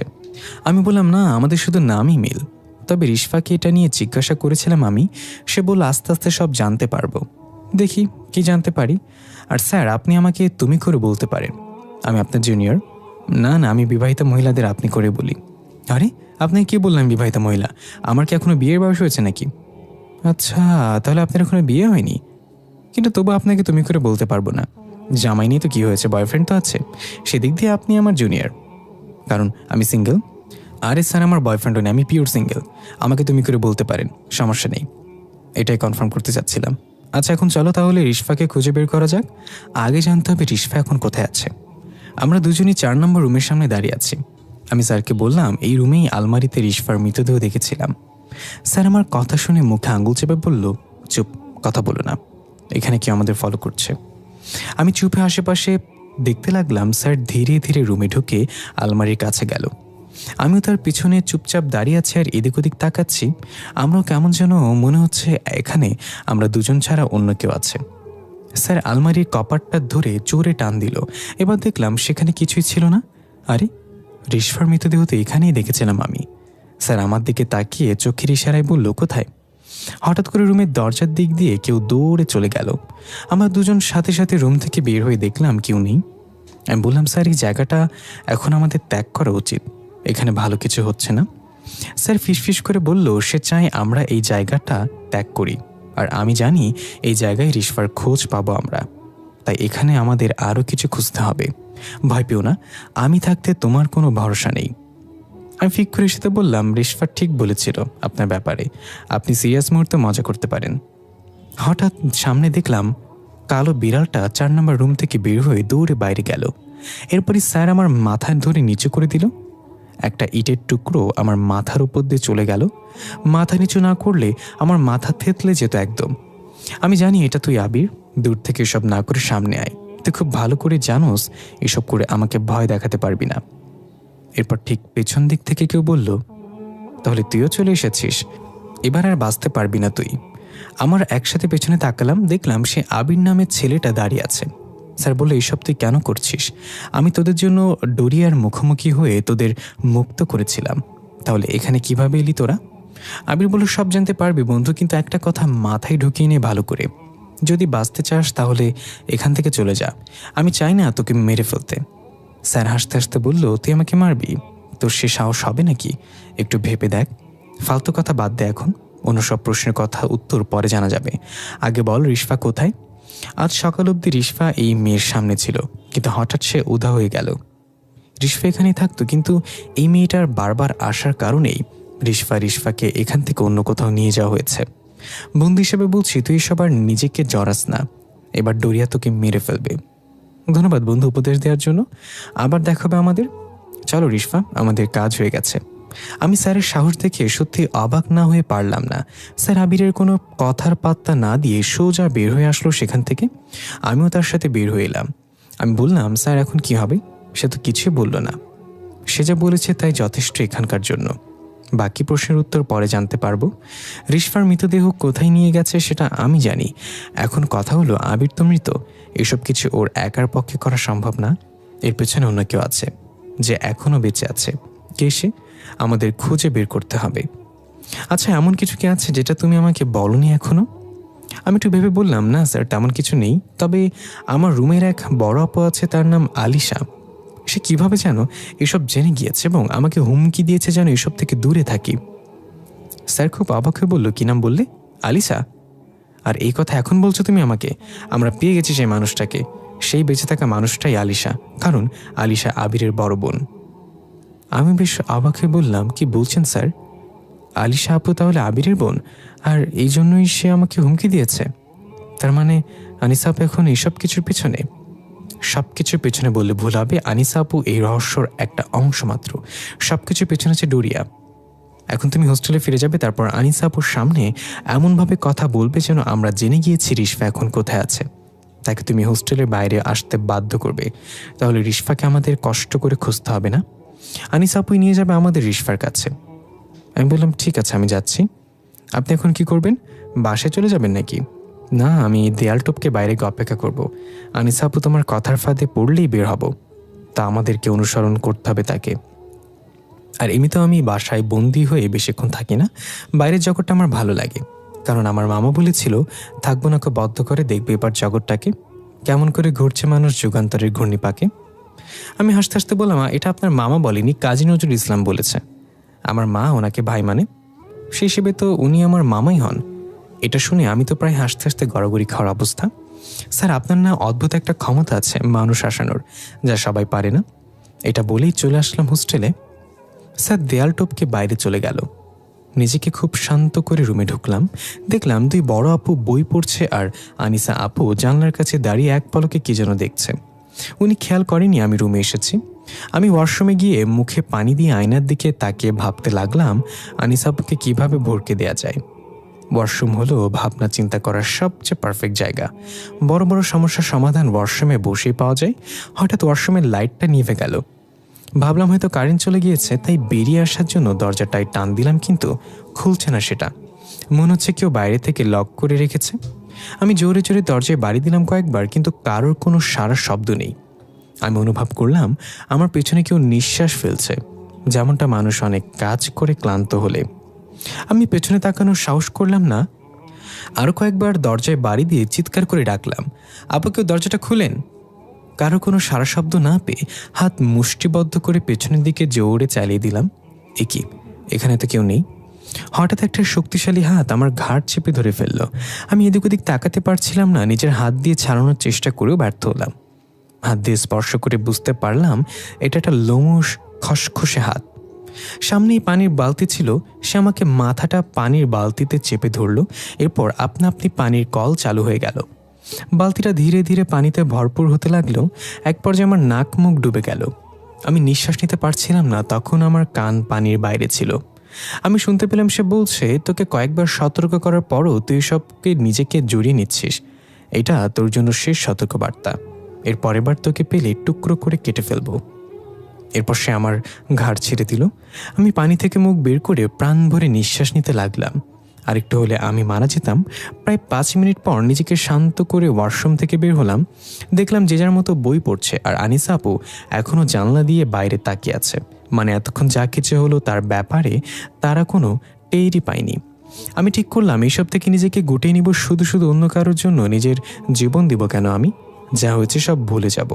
এবার মরতে মরতে বেঁচে গেলাম, পরের বার আমাকে মেরে ফেলবে।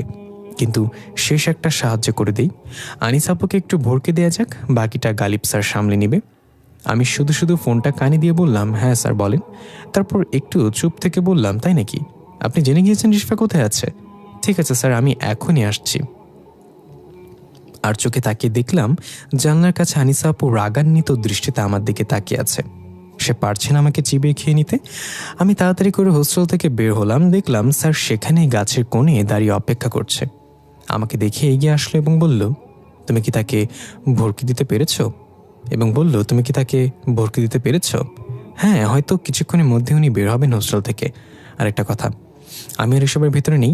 এখন যা করার আপনি করেন। আমাকে একটু আগেও প্রায় মেরে ফেলেছিল কেউ। আমি এমন কারোর জন্য নিজের জীবন দিব যাকে কিনা আমি কখনো চিনি না। আর আপনার মতো সাহস আমার নেই, তাই আমি এখানেই এসব থেকে নিজেকে সরিয়ে নিচ্ছি। মাফ করবেন স্যার। এই বলে চলে আসছিলাম, তখন স্যার পেছন থেকে ডাক দিয়ে বলল, রিশফা তোমার অপরিচিত কেউ নয়। আমি থমকে দাঁড়ালাম। তারপর স্যারের কাছে গিয়ে বললাম, কি বললেন? আপনি বলতে চাচ্ছেন রিশফা আমার আপন কেউ? হ্যাঁ এটাই। একটু আগে রিশফা এসেছিল এখানে। তাকে যেখানে রাখা হয়েছে সেখান থেকে আসা খুব কঠিন। অল্প কিছু সময়ের জন্য রিশফা ডোরিয়ার চোখে আড়াল থেকে আসতে পেরেছে। এসে আমার সাথে কথা বলেছে। সে আমাকে একটা টপ সিক্রেট বলে গিয়েছে তোমার আর রিশফার সম্পর্কের ব্যাপারে। আপাতত এতটুকু জেনে রাখো, তোমার সাথে শুধু নামের মিলের কারণে রিশফা তোমার কাছে সাহায্য চায়নি। আমি বললাম, আপনি মিথ্যা বলছেন আমাকে আপনার সাথে আসার জন্য। রিশফার সাথে আমার কোনো সম্পর্ক থাকতে পারে না, তাকে আমি কখনো দেখিও নি। সব প্রশ্নের উত্তর জানতে পারবে। ওই যে আনিসা আপু বের হয়েছে, আমাদের তাকে ধরতে হবে। তার থেকে কিছু প্রশ্নের উত্তর খুঁজতে হবে, চলো আমার সাথে। আমি জানার কৌতূহল নিয়ে স্যারের সাথে গেলাম। তবে স্যার যদি আমাকে নিয়ে যাওয়ার জন্য মিথ্যা বলে তাহলে তার খবর আছে। আমরা আনিসা আপুকে অনুসরণ করতে লাগলাম চুপি চুপি। উনি অনেক দ্রুত হাঁটছেন, মনে হচ্ছে যেন কারোর সাথে খুব তাড়াতাড়ি করে দেখা করতে হবে তার। শহর থেকে অনেকটা দূরে চলে আসলাম তাকে অনুসরণ করতে করতে। তিনি রাস্তা থেকে নেমে একটা সরু পথ ধরে এগিয়ে গেল। এদিকটা অনেক শুনশান নীরবতায় ঘেরা, কোনো মানুষজন নেই। গালিব স্যার বলল, আনিসা আপুকে আটকানোর এটাই পারফেক্ট সময়। এই বলে আনিসা আপুকে বলে ডাক দিলাম পেছন থেকে। আনিসা আপু চমকে গিয়ে পেছনে তাকিয়ে দেখলো আমরা দাঁড়িয়ে আছি। উনি আমাদের সামনে এসে বলল, ও তার মানে তোমরা আমাকে অনুসরণ করে রিশফার খোঁজ জানতে চাও? সেটা কখনো হবে না। গালিব স্যার বলল, আপু আপনাকে আমি সেই ছোটবেলা থেকেই চিনি, আপনি আমাকে চেনেন। এসব কেন করছেন আপনি? কিভাবে এসবের সাথে নিজেকে জড়িয়ে ফেললেন?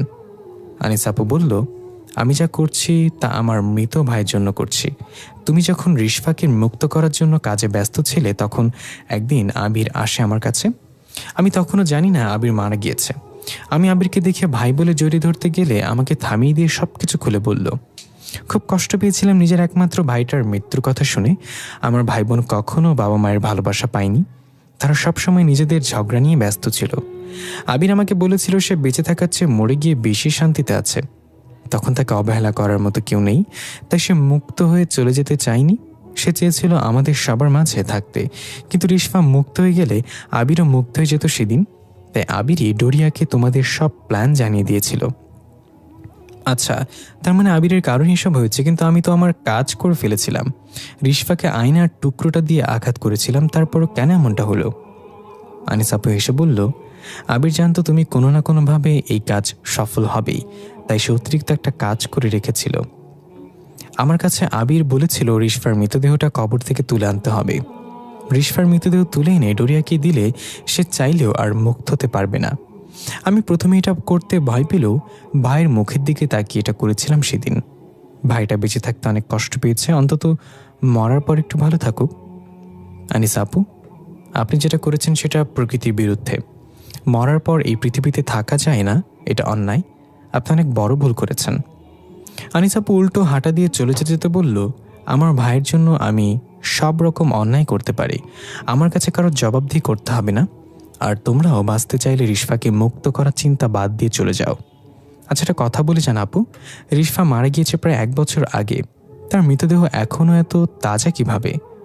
আনিস আপু বলল, ডোরিয়া রিশফার মৃতদেহ কখনো পচতে দিবে না, কিন্তু তোমরা মরে গেলে পচে যাবে। ডোরিয়া সবাইকে মায়া দেখায় না। আনিস আপু চলে গেল। গালিব স্যার বিড়বিড় করে বলল, আপনার ভাই আমাকে চিনলেও আপনি এখন আমাকে চিনেননি আপু, তবে চিনবেন আপনিও, সময় হোক।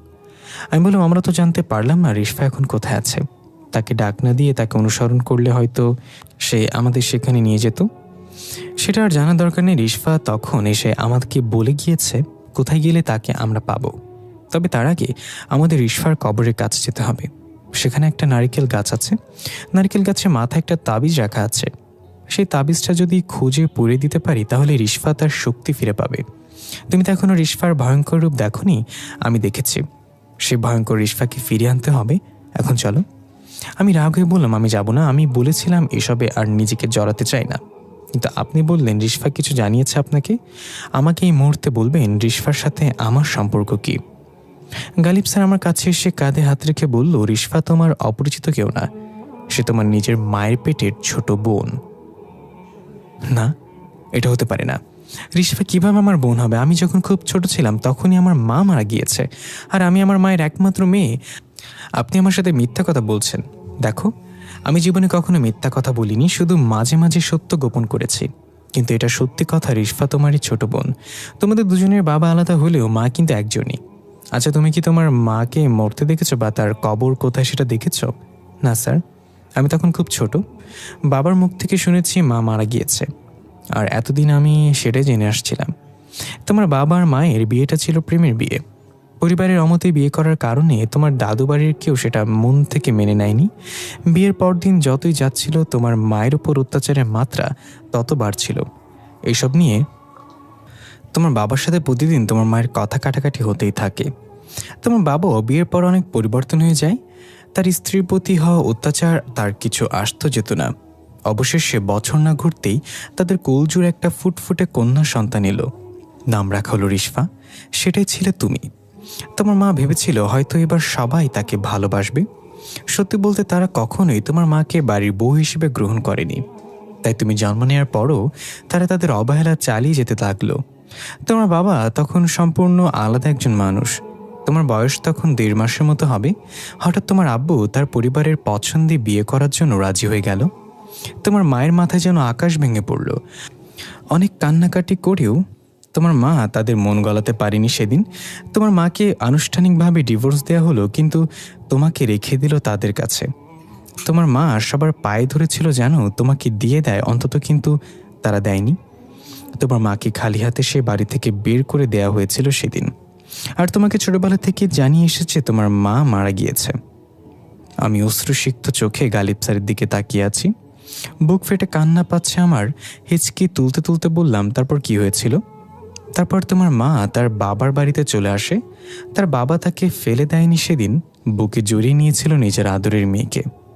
তার প্রায় 1 মাস পর তোমার মায়ের আবার বিয়ে ঠিক করলো তার বাবা। তোমার মা কিছুতেই বিয়েতে রাজি ছিল না, কিন্তু একবার তার বাবাকে কাঁদিয়েছে। অন্তত এবার বাবার মুখে একটু হাসি ফুটুক এই ভেবে রাজি হয়ে যায়। তারপর বিয়ে হয়ে যায় এক ইতালি প্রবাসীর সাথে। মানুষটা অনেক ভালো ছিল। তোমার মাকে নিয়ে কয়েকবার তোমাকে দেখতে গিয়েছিল তার মন ভালো করার জন্য, কিন্তু তারা তোমাকে একটিবারের জন্য দেখতে দেয়নি। বারবার অপমান করে তাড়িয়ে দিয়েছে। তার 1 বছর পর তোমার মায়ের আরেকটা মেয়ে হয় সেই ঘরে। তোমার মা তার এই মেয়ের নামও তার প্রথম আদরের মেয়ের নামের সাথে মিলিয়ে রিশফা রাখে। তাতে অন্তত এটা মনে হবে রিশফা তার আগেই সাথেই আছে।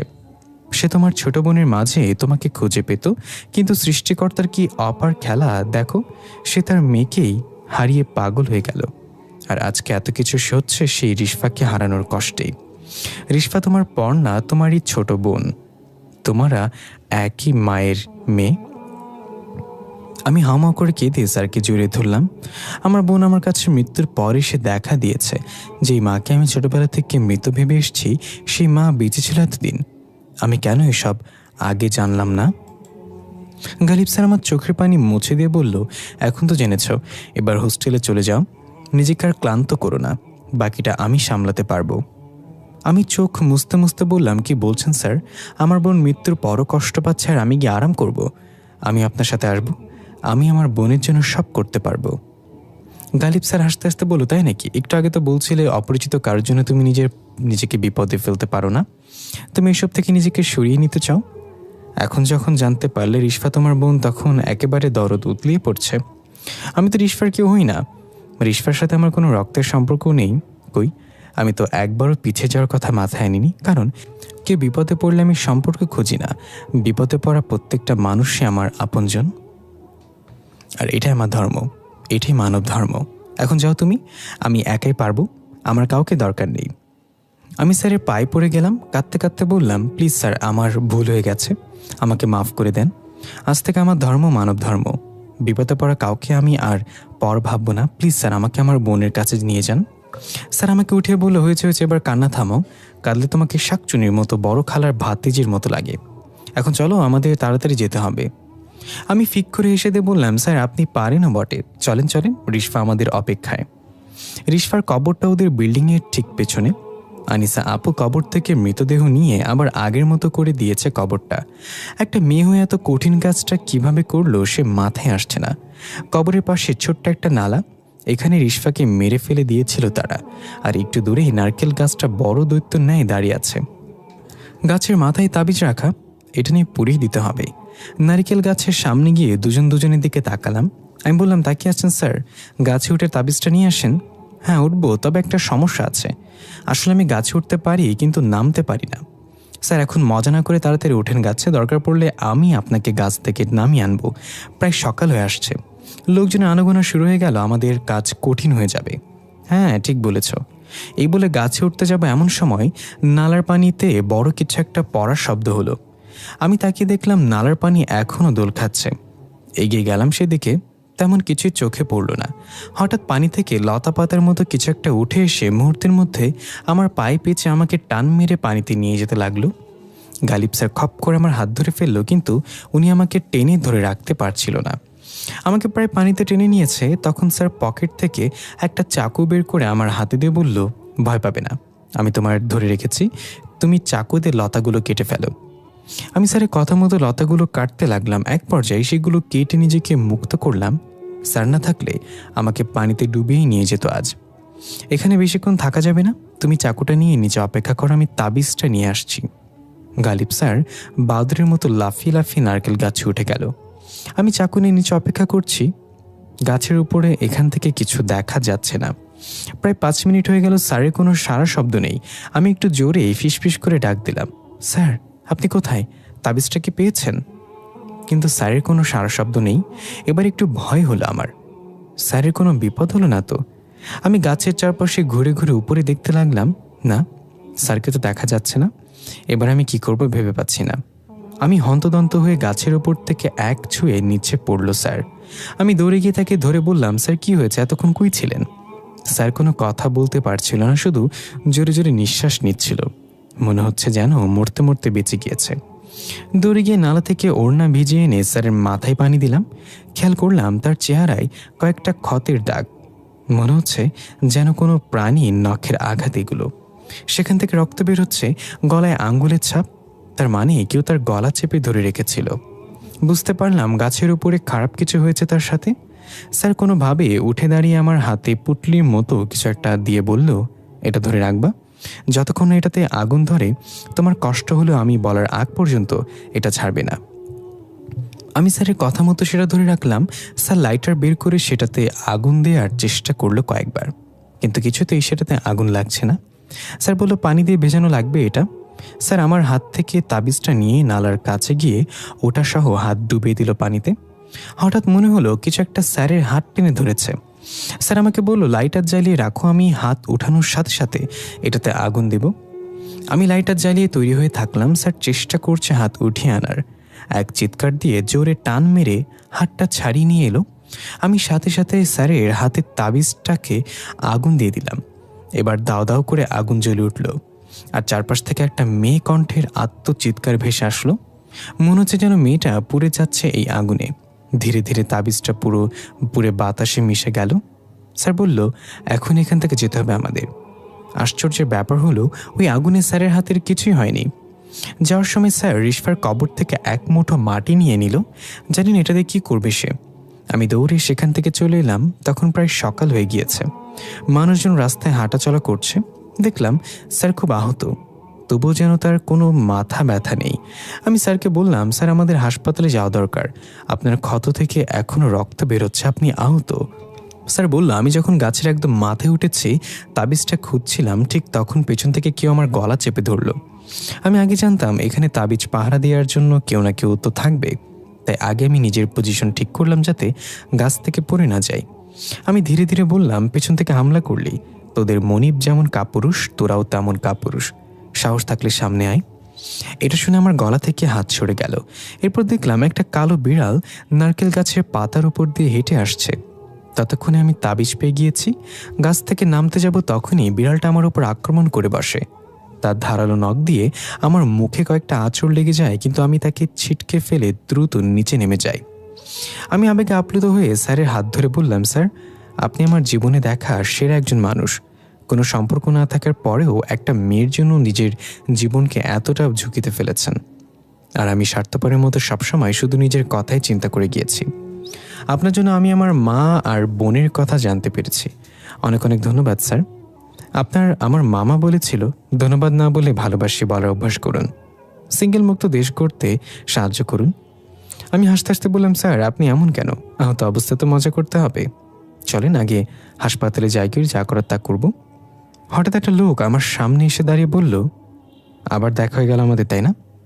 গালিব স্যার অবাক হয়ে বলল, ডোরিয়া। আমি খেয়াল করলাম লোকটার কেমন অদ্ভুত চাহনি, লাল চক্ষু বিশিষ্ট, মাথায় কালো কাপড় বাঁধা। যেটা দেখে ভয় পেলাম তা হল লোকটার জিহ্বা চিকন, একদম সাপের জিহ্বার মতো। যখন সে কথা বলছিল তখন জিহ্বাটা বারবার সাপের মতো বের হচ্ছিল। লোকটা বলল, অবাকে গেলি তাই না? তুই যা করে বেড়াচ্ছিস তাতে তোর সাথে দেখা না করে পারলাম না। এবার তোকে আমি সতর্ক করতে আসিনি, কারণ আমি জানি পৃথিবীতে এমন কোনো সতর্কবার্তা নেই যে তোকে ভয় পাওয়াতে পারবে। আমি ভয় পেলেও গালিব স্যার কান চুলকাতে চুলকাতে বলল, তাহলে কেন তোর এত মূল্যবান সময় নষ্ট করতে এসছিস সেখানে? তুই যে আমার কিচ্ছু ছিঁড়তে পারবি না সেটা আমি জানি। ডোরি একটু অপমান বোধ করল এবং বলল, তোকে একটা অফার দিতে এসেছি। তুই যদি এবার আমার কাছ থেকে রিশফাকে মুক্ত করতে পারোস তাহলে আর কোনোদিন আমি ফিরে আসবো না, তোকে বিরক্ত করবো না। এটা আমার পক্ষ থেকে তোর সাহসিকতার পুরস্কার। ও আচ্ছা, এই কথা। তাহলে ঠিক আছে, আমি তোর অফার গ্রহণ করলাম, কিন্তু যদি আমি এটা না পারি তাহলে কী হবে? কারণ অফার তো এক পক্ষে হয় না, এখানে তোরও কোনো ফায়দা আছে নিশ্চয়ই। ডোরিয়া হাসি দিয়ে বলল, এই জন্যই তো তোকে এত ভালো লাগে আমার। নিশ্চয়ই আমারও ফায়দা আছে। সেটা হলো, তুই যদি রিশফাকে মুক্ত করতে না পারস তাহলে তুই ইচ্ছায় আমার কাছে নিজের আত্মা অর্পণ করবি। আমি তোর আত্মা চাই। আমি বললাম, না স্যার, আপনি তার কথা মানবেন না। সে আপনাকে ফাঁসাতে চাচ্ছে। রিশফাকে মুক্ত করলেও সে তার কথা রাখবে না। ডোরিয়া বলল, এই জন্যই মেয়ে মানুষ আমার ভালো লাগে না, সব কাজে বাজে ব্যাগরা দিবে। আমরা জিন জাতি, আমরা মরে গেলেও আমাদের দেওয়া ওয়াদা থেকে বিচ্যুত হই না। গালিব স্যার বলল, ঠিক আছে, আমি তোর অফারে রাজি। আমি জানি আমি জিতব, তুই তোর ওয়াদা রাখার জন্য প্রস্তুত হয়ে নে। ডোরিয়া একটা শয়তানি হাসি দিয়ে হাঁটতে হাঁটতে চলে গেল এবং যাওয়ারকে বলল, তোর হাতে সময় মাত্র একদিন। আশেপাশে তাকিয়ে দেখলাম অনেকেই আমাদের দিকে তাকিয়ে আছে। তার মানে ডোরিয়াকে শুধু আমরাই দেখতে পেয়েছি। মানুষ আমাদের পাগল ভাবছে হয়তো। আমরা সেখান থেকে তাড়াতাড়ি হাঁটা দিলাম। আমি স্যারকে বললাম, সে চাইলেই তো এখনই আমাদের মেরে ফেলতে পারত, তাহলে মারল না কেন? আমিও সেটাই ভাবছি। আমি তো ঢপের ঠেলায় বলে দিয়েছি সে আমার কিচ্ছু ছিঁড়তে পারবে না, তবু সে কোনো রিয়্যাক্ট করলো না কেন বুঝলাম না। তাহলে এখন আমরা কি করব? আপনি তো ডোরিয়াকে বলে দিলেন তার অফারে রাজি। যদি এটা না করতে পারেন তাহলে আপনাকে সে মেরে ফেলবে। আমি মারা যাব বলে কষ্ট পাচ্ছ নাকি তোমার বোনকে মুক্ত করতে পারবো না বলে কষ্ট পাচ্ছ? কোনটা? জানি না স্যার, তবে মনটা কেমন যেন অস্থির লাগছে। এর মাঝে হঠাৎ আমাদের সামনে রিশফা আসলো বাতাসের গতিতে। আমরা থমকে দাঁড়িয়ে গেলাম। রিশফা বলল, তাবিজ পুড়িয়ে ফেলেছেন বলে এখন আমি এখানে। আমাকে আটকে রাখার শক্তি এখন কারণ নেই। তবে আমার মৃতদেহ যতক্ষণ ডোরিয়ার কাছে থাকবে ততক্ষণ আমি এই পৃথিবী ছেড়ে আমার নির্দিষ্ট ঠিকানায় পৌঁছাতে পারবো না। আমার মৃতদেহ এনে কবর দিতে হবে আপু, তাহলেই আমি চিরতরে মুক্তি পাব। আমি সামনে গিয়ে রিশফার ঠান্ডা মুখে হাত বুলিয়ে বললাম, বোন আমার, তুই আমার জীবনে এমন একটা সময় এলি যখন আমি চাইলেও তোকে নিজের কাছে রেখে দিতে পারবো না। আমার মাকেও আমি কোনোদিন দেখলাম না আর তার আদর পেলাম না। কেন হলো এমনটা আমার সাথে?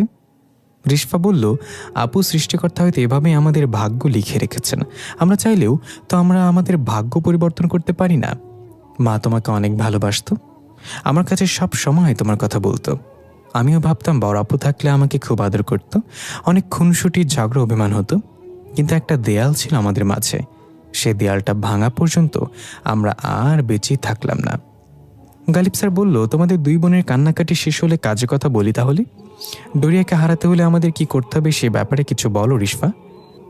আগামীকাল মধ্যরাতে আমার কবরের পাশে ডোরিয়া তার সঙ্গীদেরকে নিয়ে একটা জলসা বসাবে। সেখানে আমার মৃতদেহ থাকবে।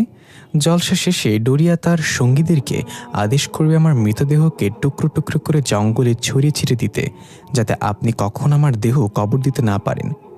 আর এর মাধ্যমেই আমি চিরকালের জন্য ডোরিয়ার বন্দী হয়ে থেকে যাব। সাথে আপনার আত্মাও ডোরিয়ার দখল করে নিবে। তাহলে কাল রাতে আমরা যাব সেখানে। ডোরিয়ার মুখোমুখি হওয়া ছাড়া আর কোনো উপায় নেই এখন। যা দরকার হয় তা করব। রিশফা বলল, আপু, তুমি আমাদের গোপন পরিকল্পনার অংশ থাকবে। স্যার সেখানে সরাসরি যাবে যেহেতু স্যারের সাথে ডোরিয়ার একটা চুক্তি হয়েছে। আর তুমি যাবে গোপনে সবার চোখের আড়ালে, সঠিক সময়ের অপেক্ষা করবে। স্যার যখন রিশফা বলে ডাক দিবে, তুমি স্যারকে চাকুটা নিয়ে আমার মৃতদেহকে বিঁধে দিবে। হাত কাঁপা বা ভয় পাওয়া যাবে না, মায়াও করা যাবে না। ঠিক আছে, আমি তাই করব। চাকুটা আমার কাছে আছে এখনো, আমি কাল পর্যন্ত নিজেকে তৈরি করে নিব। রিশফা বলল, তাহলে এখন আমি যাই, কাল সেখানে দেখা হচ্ছে। স্যার, আপু, নিজের খেয়াল রাখবেন। তাহলে আমি এখন যাই, কাল সেখানে দেখা হচ্ছে। রিশফা চলে গেল। আমি বললাম, স্যার, কাল পর্যন্ত আমরা কি করব? আমার মনে হয় আমাদের আলাদা হওয়া ঠিক হবে না। হ্যাঁ, আমাদের একসাথে থাকতে হবে। আপাতত তোমার হোস্টেলে যাওয়া দরকার নেই, আমাদের বাড়িতে চলো। বাড়িতে তোমার শাশুড়ি মা আছে, সে তোমার খেয়াল রাখবে। সরি, আমার মা আছে বাড়িতে। আমি হাসি চেপে বললাম, স্যার, আপনি না, চলেন তাহলে শাশুড়ি মায়ের দোয়া নিয়ে আসি। সরি, আপনার মায়ের। আমার মামা বলেছিল দুটো জিনিস আটকে রাখার স্বাস্থ্যের জন্য ক্ষতিকর, এক হলো হাসি, দুই হলো গ্যাস। তাই মুখে হাসি আটকে রেখে বাইরে আসতে দাও। মন খুলে হাসো, কষ্টের সময় হাসি তোমাকে নতুন করে বাঁচার পথ দেখাবে। দুজনেই হাসতে হাসতে হাঁটতে লাগলাম। সত্যি, জীবন কখন কোন দিকে মোড় নেয় তা বোঝা মুশকিল। কয়েকদিন আগেও ভাবতাম আমার জীবনের কোনো লক্ষ্য নেই, যেভাবে চলছে চলতে থাক। কিন্তু এই কয়েকদিনে সবকিছু যেন বদলে গেল। আমার বোনের দেখা পেলাম, আমার মায়ের কথা জানতে পারলাম, আর বিশেষ করে এমন একজন মানুষের সাথে পরিচয় হলো যে কখনো আমার মন খারাপ হওয়ার সময় দিবে না, আমার হাসিটা কখনো হারিয়ে যেতে দেবে না। স্যারের বাড়িতে আসলাম, তার মায়ের সাথে দেখা করলাম। আমাকে এতটা আপন করে নিবে ভাবতে পারিনি। নিজের মেয়ের মতো আমাকে বরণ করে নিয়েছে। মায়ের আদর বোধহয় এমনই হয়। আমাকে তার নিজ হাতে খাইয়ে দিল, চুলে তেল দিয়ে খুব সুন্দর করে চুল বেঁধে দিল। লুকিয়ে অনেকক্ষণ কান্না করলাম।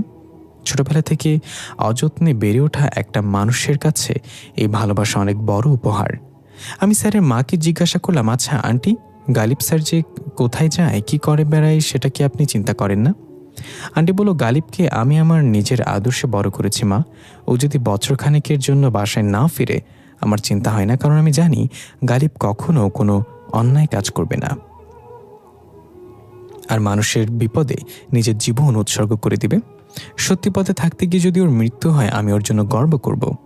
সেদিন অনেক কথা হলো আন্টির সাথে, অনেক আড্ডা দিলাম আমরা তিনজন। আমার জীবনের সেরা মুহূর্ত ছিল ওই সময়টা। পরের দিন রাতে আমরা বের হলাম আমাদের কাজে। আন্টি বলল, এত রাতে আবার কি কাজ তোদের? স্যার বলল, রাতের কাজ রাতেই করতে হয় মা, তুমি চিন্তা করো না, কাল সকালে ফিরে আসবো। রাত তখন প্রায় 12:30। পুরো এলাকা নিস্তব্ধতায় ঘেরা, একটা ঝিঝি পোকার ডাকও কানে আসছে না। আমরা পৌঁছে দেখলাম চারিদিকে আগুনের মশাল লাগানো। দূর থেকেই দেখতে পেলাম রিশফার কবরের পাশে অনেক মানুষের ভিড়। মানুষ বলে ভুল হবে, তার অন্য মেহমান তারা। সবাই মাথা নিচু করে কি যেন বিড়বিড় করে বলে যাচ্ছে। তার সামনে ডোরিয়া বড় একটা সিংহাসনে বসে আছে চোখ বন্ধ করে। স্যার বলে, তুমি এখানে লুকিয়ে থাকো, আমি ডাক দিলে চলে আসবে, আর চারিদিকে খেয়াল রেখো। এই বলে স্যার সেখানে চলে এলো। এতগুলো শয়তানের মাঝে স্যার বুক ফুলে যাচ্ছে ভাবতেই গায়ে কাঁটা দিচ্ছে। হঠাৎ রিশফা বাতাসের মতো এসে স্যারের সাথে সাথে হাঁটতে লাগলো। গালিব স্যার বলল, কি করতে হবে তা তোমার আপুকে বুঝিয়ে দিয়ে এসেছি, এখন যা করা লাগবে আমি করব। তুমি এখানে কেন আসলে? ডোরিয়া দেখলে সমস্যা হয়ে যাবে। রিশফা বলল, চিন্তা করবেন না স্যার, আপনি ছাড়া এখানে কেউ আমাকে দেখতে পাবে না, এমনকি ডোরিয়াও না। শক্তি আমারও কিছু আছে, সেটা আজ দেখানোর সময়। স্যার, আমি আপনার শরীরে প্রবেশ করবো এখন। আপনার অনেক কষ্ট হবে, কিন্তু সহ্য করতে হবে। এই বলে রিশফা স্যারের শরীরে মিশে গেল। স্যার চিৎকার দিয়ে বসে গেল মাথা নিচু করে। স্যারের চিৎকারে ডোরিয়া এবং তার সঙ্গীদের ধ্যান ভেঙে গেল।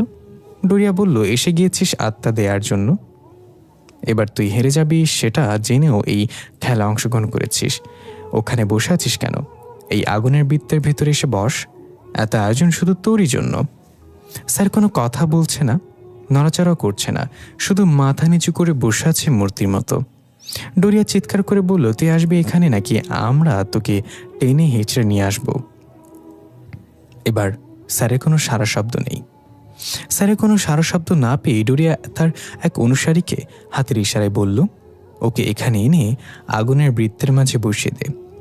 ডোরিয়া অনুসারীর আদেশ শুনে সাথে সাথে স্যারের দিকে এগিয়ে এলো। স্যার এখনো মাথা নিচু করে বসে আছে। সে এসে স্যারের কাঁধে হাত রাখতেই তার পুরো শরীর আগুন ধরে গেল, আর চিৎকার করতে করতে এক পর্যায়ে বাতাসে মিশে গেল। এটা দেখে ডোরিয়া বসা থেকে উঠে দাঁড়িয়ে গেল, ভয়ার্ত দৃষ্টিতে স্যারের দিকে তাকিয়ে আছে। হয়তো ডোরিয়া বুঝতে পারছে না এটা কিভাবে হলো। হঠাৎ স্যার ধীরে ধীরে উঠে দাঁড়িয়ে মাথায় দুইটা থাপ্পড় দিয়ে ডোরিয়ার দিকে তাকালো। স্যারের চোখে তখন কোনো মনই ছিল না, ধবধবে সাদা, আর মনে হচ্ছিল যেন তার চোখ থেকে আলো বেরোচ্ছে। ডোরিয়া বুঝতে পারল রিশফা স্যারের শরীরকে বেশ অবশ বশ করে নিয়েছে।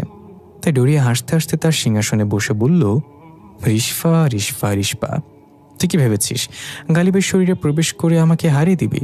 আমি ডোরিয়া, তোদের মতো হাজার অশুভ আত্মার মুনিব আমি। কিন্তু এই গালিবের জন্য আমি এখনও তোকে সঠিকভাবে বন্দি করতে পারিনি। আজ তোর আর তোর স্যারের শেষ দিন, দেখি কতক্ষণ লড়াই করতে পারোস। গালিব স্যার ঝাঁঝালো কণ্ঠে বলল, তুই ডোরিয়া হলেও তোর স্মৃতিশক্তি খুবই দুর্বল। তোকে আগে বলেছিলাম বিজয়ের উল্লাস খুব তাড়াতাড়ি করতে নেই, এখন দেখ আমি কি করি। এই বলে গালিব স্যার ডোরিয়ার দিকে বাড়াতে লাগলো। ডোরিয়া অনুসারীরা এক এক করে স্যারের সামনে আসতে লাগলো। স্যার যাকে একবার ছুঁয়ে দেয় তার শরীরেই আগুন ধরে যায়। আমি দূরে লুকিয়ে সব দেখছি আর অপেক্ষা করছি কখন আমাকে ডাক দিবে, কিন্তু এখানে তো রিশফার মৃতদেহ দেখছি না। তাহলে কি ডোরিয়া আমাদের প্ল্যান জেনে গেল? স্যার একটা একটা করে সব শয়তানকে হাওয়ায় মিলিয়ে দিচ্ছিল। হঠাৎ ডোরিয়ার পেছনে বডিগার্ডের মতো দাঁড়িয়ে থাকা চারজন স্যারের দিকে এগিয়ে আসলো। ডোরিয়া এখনও খুব শান্তভাবে বসে আছে, মনে হচ্ছে যেন তার অন্য কোনো পরিকল্পনা আছে। সে চারজন এসে স্যারের সামনে দাঁড়ালো। স্যার একজনের গায়ে আঘাত করলো, কিন্তু এবার আর তার শরীরে আগুন জ্বলছে না। এভাবে চারজনের শরীরেই আঘাত করলো পুরো শক্তি দিয়ে, কিন্তু তারা যেন অন্য কিছু, তাদের কিছুই হচ্ছে না। তাদের মাঝে একজন স্যারকে উপরে তুলে ফুটবলের মতো করে ফেলে দিল, আরেকজন গিয়ে আবার তুলে ডোরিয়ার সামনে এনে ফেললো স্যারকে। স্যার আহত অবস্থায় ডোরিয়ার সামনে মুখ থুবড়ে পড়ে রইল। ডোরিয়া বলল, এইটুকুই করতে পারলি মাত্র? আমি তো ভেবেছিলাম আমার মুখোমুখি হবি, এখন তো দেখি আমার অনুসারীদের সাথেই পেরে উঠলি না। আর যাকে লুকিয়ে রেখে এসেছিস তাকে নিয়ে আসতেও গিয়েছে। এই বলে ডোরিয়া অট্টহাসিতে মেতে উঠল। তার হাসিতে যেন আশেপাশের সব কিছু কেঁপে উঠছে। আমি এখন কি করব? স্যারকে বাঁচাতে এগিয়ে যাব নাকি এখানে দাঁড়িয়ে মজা দেখব? না, আমাকে যেতে হবে এখন, এভাবে এখানে দাঁড়িয়ে থাকা যাবে না। হঠাৎ পেছন থেকে কেউ বলল, এখনো কি দাঁড়িয়ে থাকবি, যা গিয়ে তোর স্যারকে বাঁচা। আমি সাথে সাথে পেছনে তাকিয়ে দেখলাম সেই আবির দাঁড়িয়ে আছে ভয়ঙ্কর চোখে। কিছু বুঝে ওঠার আগেই আবির আমার মাথায় কিছু একটা দিয়ে আঘাত করলো। আমার চোখ ঝাপসা হয়ে মাটিতে লুটিয়ে পড়লাম। যখন হুঁশ আসলো তখন আমি মাটিতে শুয়ে আছি। আস্তে আস্তে চোখ মেলে তাকিয়ে দেখলাম স্যারকে আগুনের বৃত্তের মাঝে শুয়ে দেওয়া হয়েছে। রিশফাকে লোহার খাঁচায় বন্দি করে রাখা হয়েছে, আর বৃত্তের সামনেই রিশফার মৃতদেহ রাখা আছে। ডোরিয়া বৃত্তের সামনে বসে মন্ত্র পড়ছে, আর কয়েকজন বৃত্তের চারপাশে গোল হয়ে দাঁড়িয়ে আছে। তাদের মাঝে আবিরও আছে। আমার হুঁশ এসেছে, কেউ খেয়াল করেনি। আমি চলে গেলাম একটু আগে। স্যার আর আমি যখন এখানে এসেছিলাম তখন স্যার বলল আমাদের পরিকল্পনায় কিছু পরিবর্তন আনতে হবে। রিশফা ডোরিয়ার অনুসারীদের সাথে শক্তিতে পারলেও ডোরিয়ার সাথে পারবে না। আর ডোরিয়া এতটাও বোকা না যে আমাকে আর রিশফাকে বন্দি না করে রিশফার মৃতদেহ এখানে আনবে। আমি আর রিশফা নিজ ইচ্ছাতেই ডোরিয়ার কাছে ধরা দেব, আর তুমি অপেক্ষা করবে রিশফার মৃতদেহ কখন নিয়ে আসে সে। তোমার কাজ তখনই শুরু হবে, যে কোনোভাবেই হোক চাকুটা রিশফার বুকে বেঁধে দিতে হবে। আমি শুয়ে আছি জ্ঞান হারানোর ভান করে। এই আবিরটা আমাদের পরিকল্পনার অংশ ছিল না, তাই তার জন্য আমার কাজটা কঠিন হয়ে গেল, কিন্তু আমি এটা করবই। হঠাৎ খেয়াল করলাম স্যারের শরীর থেকে ধোঁয়া বেরোচ্ছে। ডোরিয়ার মন্ত্র পড়ার গতিও বেড়ে গেল। তার মানে স্যারের আত্মা নিয়ে যাবে ডোরিয়া। আর দেরি করা যাবে না, এখনই আমার কাজ করে দিতে হবে। সবাই চোখ বন্ধ করে নিজেদের ধ্যানে মগ্ন।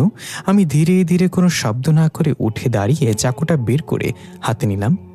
অপেক্ষা না করে দৌড়ে গিয়ে রিশফার মৃতদেহের পাশে বসে এক ঘায়ে চাকুটা রিশফার বুকে গেঁথে দিলাম।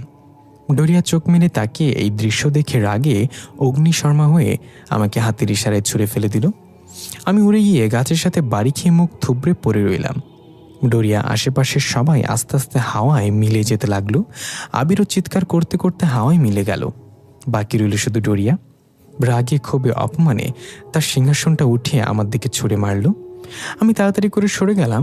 স্যার এখনও অজ্ঞান অবস্থায় সে বৃত্তে পড়ে আছে। রিশফা লোহার খাঁচা ভেঙে হাসতে হাসতে বের হয়ে এলো। ডোরিয়া আমার দিকে তেড়ে আসতে লাগলো। তখনই রিশফা ডোরিয়ার সামনে এসে দাঁড়িয়ে বলল, তুমি হেরে গেছো ডোরিয়া, এটা মেনে নিয়ে তোমার ওয়াদা মতো এখান থেকে চলে যাও। ডোরিয়া জোরে গর্জন করে সবকিছু কাঁপিয়ে দিল। সে কোনোভাবেই মেনে নিতে পারছে না এই হার। রিশফা আবারও বলল, তুমি বলেছিলে জিনরা কখনো ওয়াদা ভঙ্গ করে না, তাহলে মেনে নাও তুমি হেরে গেছো আর ওদেরকে ছেড়ে দাও। আমি চলে যাচ্ছি আমার ঠিকানায়। আজ থেকে আমি যেমন মুক্ত ওরাও মুক্ত। ডোরিয়া এবার শান্ত হল এবং বলল, ঠিক আছে, আমি আমার কথা রাখবো, চলে যাচ্ছি। আর কখনো ওদের বিরক্ত করব না। সবাই জানবে ডোরিয়া তার ওয়াদা ভঙ্গ করে না। এই বলে ডোরিয়াও হাওয়ায় মিলে গেল। আমি দৌড়ে গেলাম সব স্যারের কাছে। স্যার ওঠেন প্লিজ, আমরা আমাদের কাজ সম্পন্ন করেছি, ডোরিয়া চলে গিয়েছে। স্যার ওঠেন প্লিজ, স্যার বেঁচে থাকেন আমার জন্য। রিশফা বলল, আপু তুমি স্যারের বুকে চাপ দাও, তার নিঃশ্বাস আটকে আছে। আমি রিশফার কথা মতো স্যারের বুকে কয়েকবার চাপ দিতেই স্যারের হুঁশ আসলো এবং নিঃশ্বাস নিতে লাগলো। আমি খুশি হয়ে রিশফাকে বললাম, স্যারের জ্ঞান ফিরে এসছে রিশফা। দেখলাম রিশফার মুখটা একটু মলিন। স্যার বলল, বেহুশ অবস্থায় আমাকে কিস করোনি তো, আবার মুখে কেমন মিষ্টি মিষ্টি লাগছে। রিশফার আমি দুজনেই হেসে দিলাম স্যারের কথা শুনে। এবার রিশফার বিদায় নেবার পালা। যাওয়ার সময় রিশফা একটা শুকনো হাসিতে বলল, আপু আমার স্যারকে তোমার জিম্মায় রেখে গেলাম, দেখে রেখো। আর সত্যি অনেক মানিয়েছে দুজনকে। রিশফার এই শুকনো হাসির মাঝে কিছু একটা না পাওয়ার কষ্ট ভেসে উঠছে স্পষ্ট। আমি বুঝলাম রিশফার কষ্টটা আসলে কোথায়। কিছু করার নেই, হয়তো এভাবেই লেখা ছিল আমাদের কপালে। স্যার রিশফাকে বলল, হয়তো আর কখনো দেখা হবে না, যেখানে যাবে ভালো থেকো। এই স্বার্থের পৃথিবী তোমাকে বিদায় দিয়েছে ঠিকই, কিন্তু আমার সব সময় তোমাকে মনে রাখবো। বোনটাকে বিদায় দিলাম চোখের পানিতে। যদি সম্ভব হতো রেখে দিতাম, কিন্তু আমরা প্রকৃতির বিরুদ্ধে যেতে পারি না। রিশফাও হাসি মুখে হাত নাড়িয়ে চলে গেল আলোর মতো। আমি বললাম, এবার কি স্যার, কোথায় যাচ্ছি আমরা? কোথায় আর যাবে, আমি আমার বাসায় আর তুমি কারোর না কারোর বাসায়। এটা কেমন কথা? আমি জানি আপনি আমাকে পছন্দ করেন, আর আপনার মা তো আমাকে বৌমা হিসেবে মেনে নিয়েছে, তাহলে এখন আমাকে হাঁটু গেড়ে বসে প্রপোজ করবেন? পাগলা কারোতে সিট বুকিং দেবো নাকি? পাগল হয়ে গেছো তুমি? আমি তোমাকে প্রপোজ করব কোন কষ্টে? আর তুমি যে আমাকে পছন্দ করো সেটা আমি জানি না মনে করেছ, তাই তুমি হাঁটু গেড়ে বসে আমাকে প্রপোজ করবে? আমি মুখ বাঁকিয়ে বললাম, আমি আমার ঠেকা পড়েছে আপনাকে প্রপোজ করতে। এই বলে একটু অভিমান দেখিয়ে হাঁটা দিলাম সামনে। পেছন থেকে স্যার ডাক দিল, রিশফা। আমি তাকে দেখলাম স্যার একটা সুন্দর আংটি হাতে হাঁটু গেড়ে বসে আছে। আমি মুখে হাত দিয়ে প্রায় কেঁদে দিলাম। স্যার বলল, রিশফা তুমি কি আমার সাথে এক বিছানায় বুড়ো হবে? আমি দৌড়ে গেলাম স্যারের কাছে, হাত বাড়িয়ে দিয়ে বললাম, আমি হব। স্যার আমার হাতে আংটিটা পরিয়ে দিয়ে বলল, এটা তোমার মা তোমার জন্য রেখে গিয়েছিল। রিশফা আমাকে দিয়ে বলেছিল সঠিক সময়ে আংটিটা তোমার হাতে পরিয়ে দিতে, আর এখনই সেই সঠিক সময়। আমি স্যারকে জড়িয়ে ধরে বললাম, আপনি আমার জীবনের সেরা উপহার।